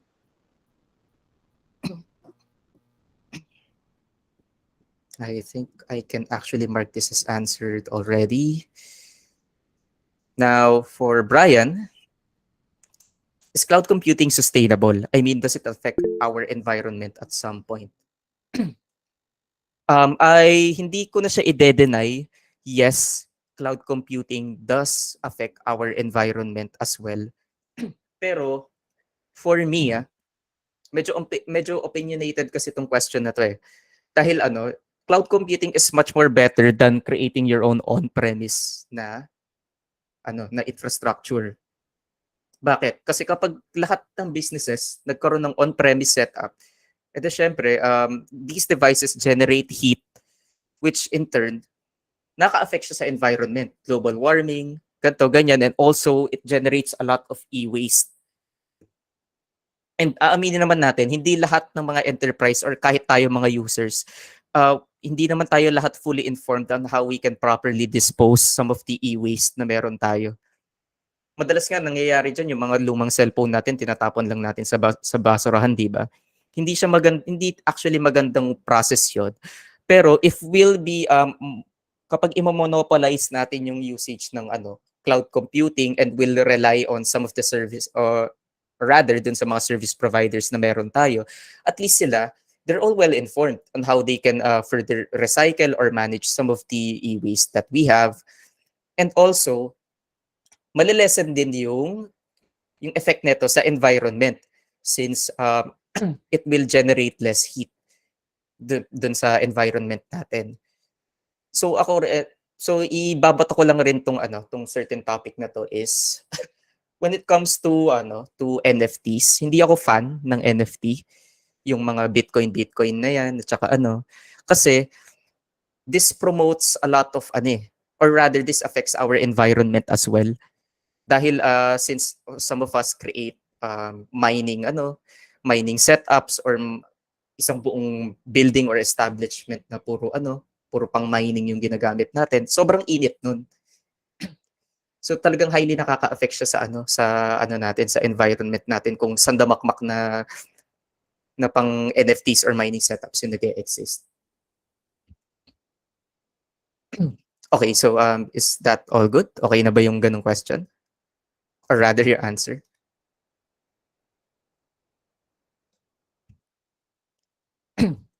Okay, so I can mark this as answered already. So next up, from an anonymous, is the current security infrastructure capable of meeting the data security requirements of IOT? This is actually a very good question. So kung in terms of security infrastructure, I couldn't really say na kung sufficient na ba siya sa ano, sa current data security in requirements to IoT. Pero what I can say is that yes, there are tools, platforms, service providers available that can actually meet yung security ng ano ng IoT. Pero kasi realistically speaking, this will cost a lot dahil IoT generates a lot of data. So you would need sufficient staff members na nag-excel sa career path in terms of, data analysts, data engineers. And also, you would need to hire a lot of, mga sufficient na security staff, cybersecurity staff, ganun. Ayan, we have a comment here. So sabi ni Nico Teseo, as far as cloud migration security is concerned, let's say I have an on-premise data center where I need to migrate data in the cloud. So correct me if I'm wrong. As far as I understand, migration will take the route via open internet. The question is, we have the option to use MPLS, or is MPLS supported? So in terms of MPLS, so multi-protocol label switching. Mostly, ang understanding ko kasi dito sa ano sa network technology na to is traffic routing with the use of certain labels. Yes, sorry Leia, yung attendance after ng meeting.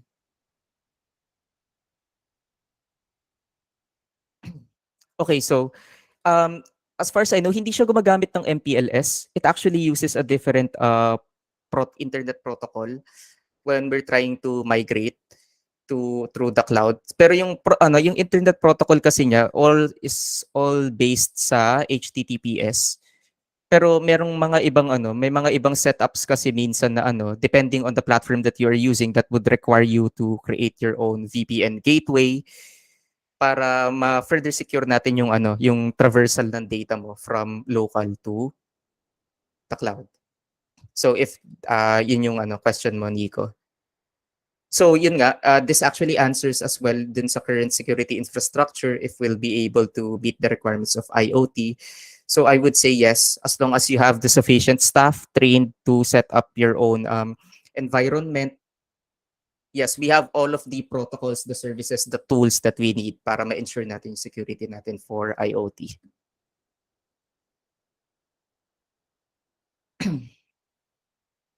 So for the next question, we have sample pros and cons of popular cloud services based on your XP. Medyo mahirap to, Adrian.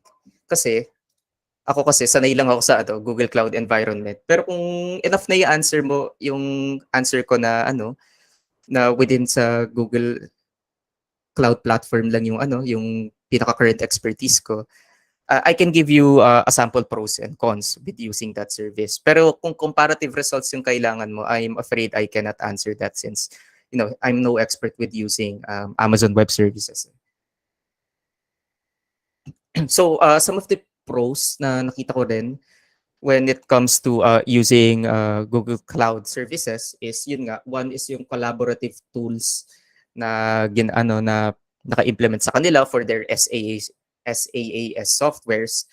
Sobrang efficient para sa akin nun since it reduces a lot of time na mako-consume kapag you're a team that's working with with a single let's say application or document ganun. And it doesn't really limits us dun sa mga docs editors na applications. Google Cloud Platform also has their own UI wherein a lot of developers can collaborate as well to create yung software. Kung iisipin nyo, medyo mahirap. Oo, kasi syempre hindi naman lahat ng developers isa yung takbo ng utak eh. May mga sarili-sarili tayong logic na i-implement sa ating mga software, ganito, ganyan. Pero it's good because once you have collaborated with some of the your developer teams, ganyan, nagkakaroon din kayo ng mga real-time troubleshooting, debugging, and it works seamlessly sa Google Cloud Platform din, yung pag-create ng mga ano nila, Kubernetes engine, ganito, ganyan. So, kapag isang buong developer team kayo working on a single organizational platform using GCP, ang napakalawak ng collaborative functionalities na pwede niyang gawin. Some of you can start on working on the hosting, some can start with the web application, all at the same time. Then isang seamless na na lang, pagsasama-samahin niyo na lang lahat ng mga task na na-complete niyo. That's why I would recommend using Google, and also it's kind of friendly din naman, or user friendly din naman yung UI nila. So yun, medyo mabilis lang yung pagiging transition kapag gumagamit tayo sa natong service na to. Pero for AWS balitaan na lang kita kapag nag-apply na ako sa Amazon. Joke lang.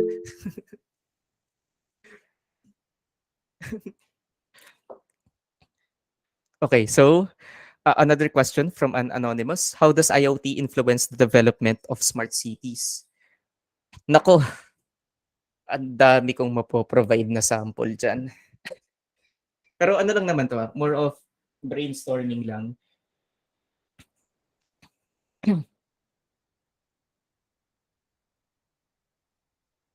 Okay, wait. Sige, address muna natin itong question ni Nico that uses the same route as the open internet and everything considered unsafe. I think the question is, what are the processes that could take place in order for, let's say, to not deny the migration traffic that has switched a label under our MPLS?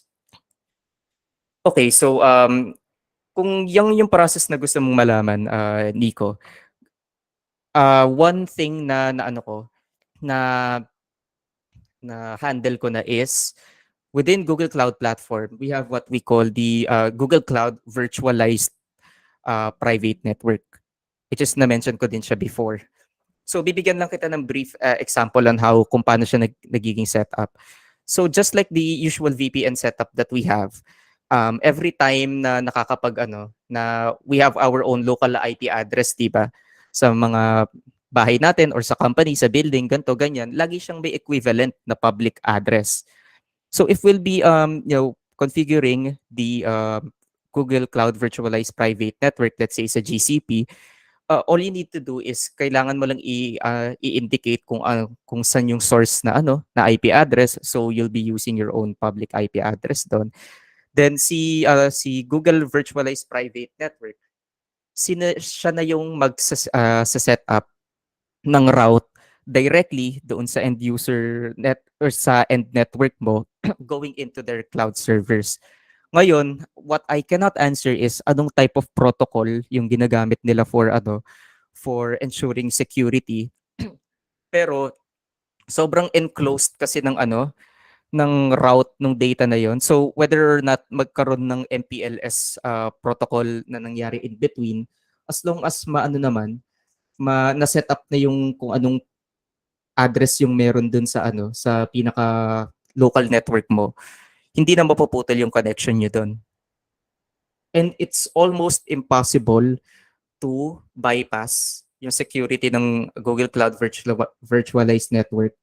Kasi kahit yung mga default settings pa lang niya, ang dami nang naka-implement ng mga protocols, ganto ganyan. So, pero you can still fully customize yung kung ano yung mga other security features that you can implement using yung VPN na yon.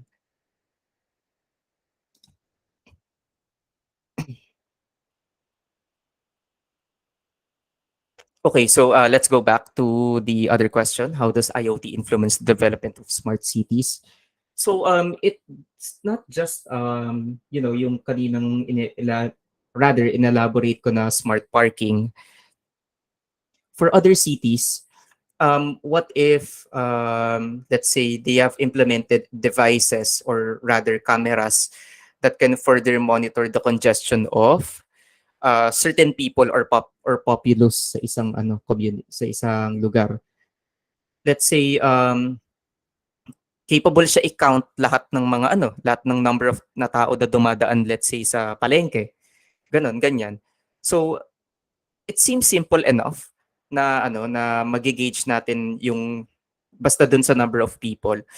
Pero kasi in terms of analytics, kapag nakapag-implement sila ng ano ng IoT devices na ganun, makapag-create sila ng reports or gauge ng mga predictive calculations in terms of ano yung magiging kita ng ano ng isang nung community na yon or nung lugar na yon based on the number of tao. Ganun ganyan. Hindi lang dahil sa number of people working on that small area. It can also measure the amount of traffic na expected after let's say 30 minutes or an hour based on the volume of tao. So ito yung naging golden rule ko. Ang traffic congestion was never an issue with the number of vehicles on the road. It's the volume of people na lumalabas lagi. Yun yung kailangan nating tandaan. So implementing some of the IT influence can give us necessary data to do predictive analysis, or rather to not just for predictive analysis, also for mga return on investment, mga kung gaano kalaki yung kikitain natin sa ano sa iisang community or populace rather. So this can actually develop some of the smart cities, since kung sino man yung local government natin doon, they can plan ahead kung anong types of programs, innovations yung gagawin nila para doon sa development ng isang city. So yun yung magandang influence with using IoT kung if ever this will be implemented on a community scale. What are the limitations of IoT? Yan, for the next question. Actually, basic lang din yung sagot ko dyan. Pag nawalan ng internet, syempre. Kasi pag nawalan ng internet, wala ka nang makukuwang data.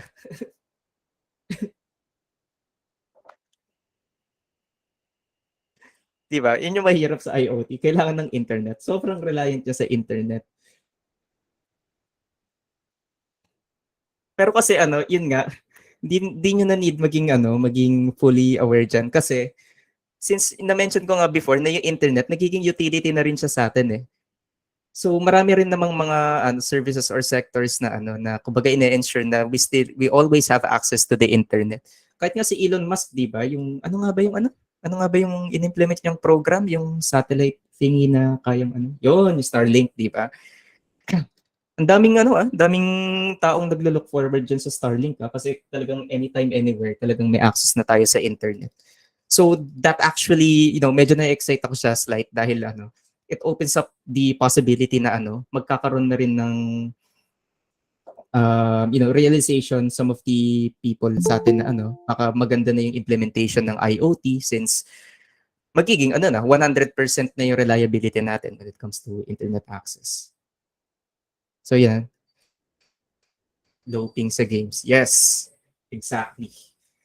Makapaglaro na ako sa Mumbai sa Valorant. Okay, so any tips for the question? Any tips for fresh grads that want to enter cloud networking as a career path or IT in general? Maggahol lang kayo ng certificates. Yun ang isa sa mga tip na makukuha ko. Attend trainings, itong mga seminars na ganito. Kapag fresh grad ka, kasi in reality, pagka mag-expect na mataas ka agad yung bibigay sa yung sahod. Yun lang yung masasabi ko. Pero kasi as long as you can actually leverage yourself, you have the necessary na credentials to back up your skills, which is this is through trainings and also certifications. I suggest na as soon as possible kumuha ka na ng either CCNA or CCNP na certification.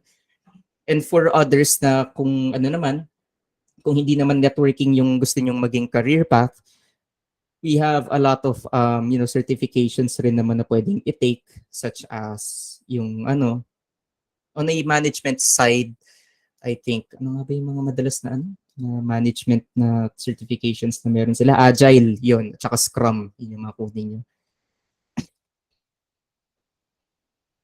MFI, LOL, Bang, may pa-market ka pa dito, Nico, ha?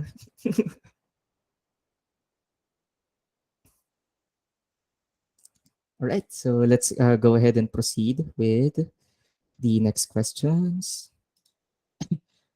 Okay, so for the next question from Kiaro, IoT is very efficient to provide service to the people, but since we are in third world country, we have rural areas. Can the people in the rural areas can also do IoT? That's a very good question. Currently, right now, it might be challenging for some of the rural areas rather para makapag provide or implement ng IoT initiatives dun sa community nila.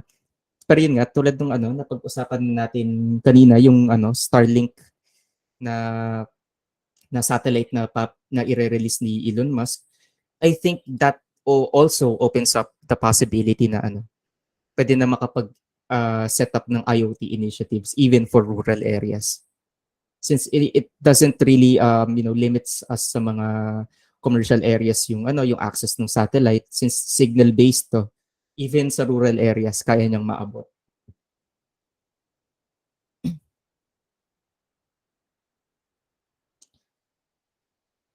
All right, so for the next question, what are the top challenges of implementing an IoT system?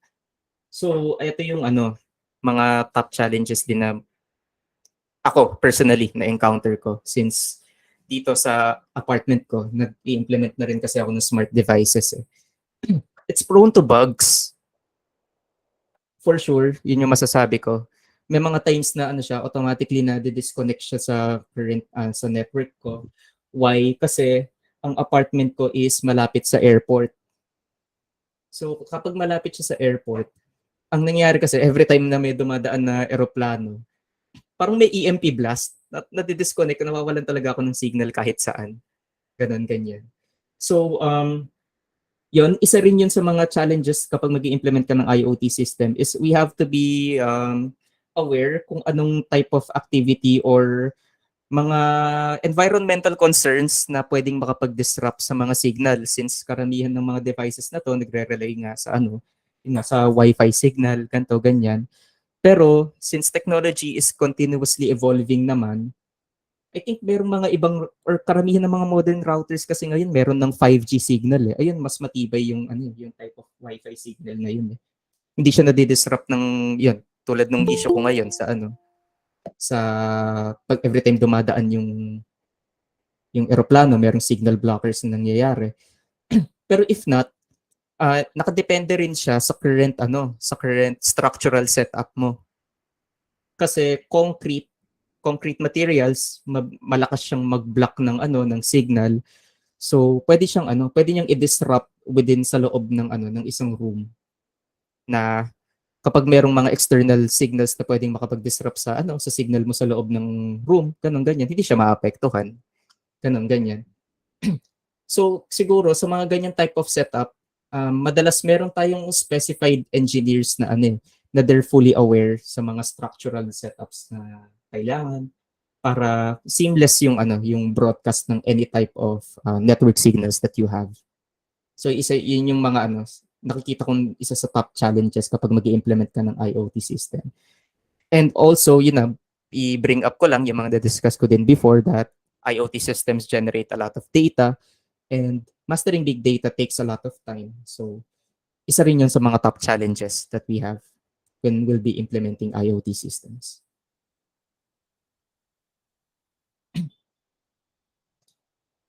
All right, I think sana sufficient na yung answer na yun.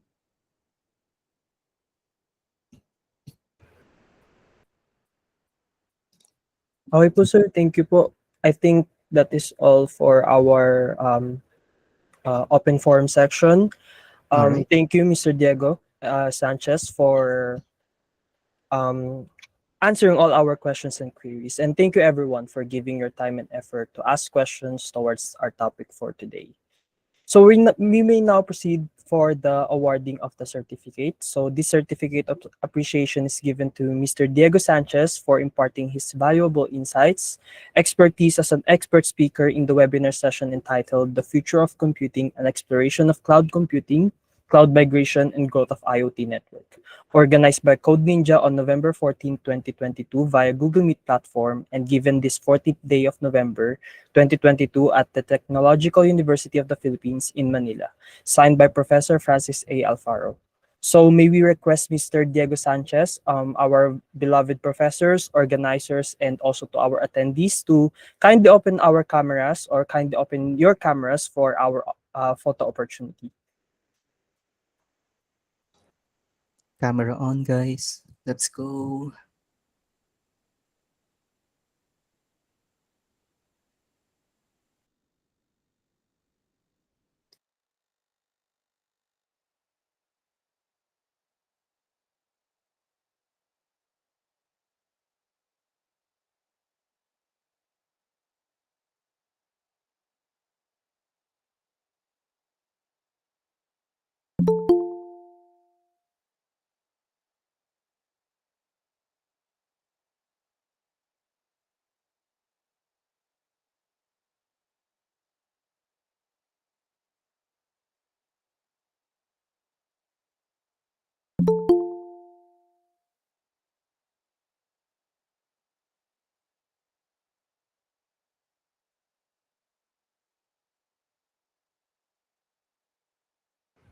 Okay, I think somebody already took our photo opportunity. Are we done with the photo op?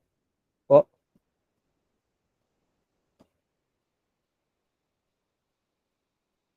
Okay, if you're done with the photo opportunity, thank you, sir, again for the topic that we have for today, and also to our attendees who opened their cameras and who participated in our photo opportunity. So let us now move on to our closing remarks to be led by Professor Francis A. Alfaro, our faculty in charge.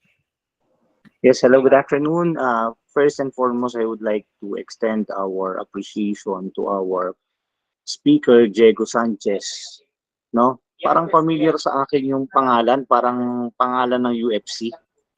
Alam mo, no? Oo nga, sir. Tama ka dyan. So second, I would like to congratulate also the group who organized this successful event. Uh, I'm just reminding everybody to submit the requirements as so we agreed during our orientation. So all the participants and attendees in this activity will have their respective certificates, right?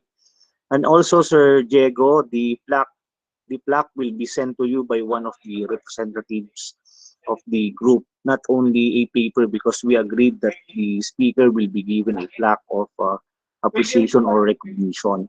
So I hope the participants and attendees learned a lot from the talk or shared by our speaker. So looking forward to see you in the other seminar that will be hosted by other groups, no? So dalawa na sa klase na ito, yung nakakapag-organize ng seminar. So dalawa na lang. So again, congratulations to this group. Pwede na kayo mag-concentrate doon sa inyong thesis writing. Okay? So that would be all. Salamat sa inyong lahat, sa speaker, sa mga faculty na nag-allow sa mga estudyante nila na mag-attend dito sa seminar na to, sa nag-organize at sa mga umattend. Maraming salamat sa inyong pagdalo at kooperasyon. Okay po. Thank you po, sir, Professor Francis A. Alfaro, our faculty in charge, for our closing remarks. Before we end, we would like to thank our participants, distinguished speaker, and our organizers for being with us today. We would like to extend our gratitude again to our speaker, Mr. Diego Sanchez, for making this successful webinar possible. We hope you've learned a lot in today's webinar, and we would also like to remind everyone to fill up the evaluation form link given in the presentation slide and also in our comment section below. So that is our evaluation form link. Okay, if everybody's done on copying the evaluation form link given in the presentation slide and comment section, we can now formally close our session for today. To formally close our session, let us now have our TUP hymn as our closing hymn for this webinar. Again, thank you everyone for attending our webinar. We hope you have an amazing time. Thank you and stay safe.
Lord,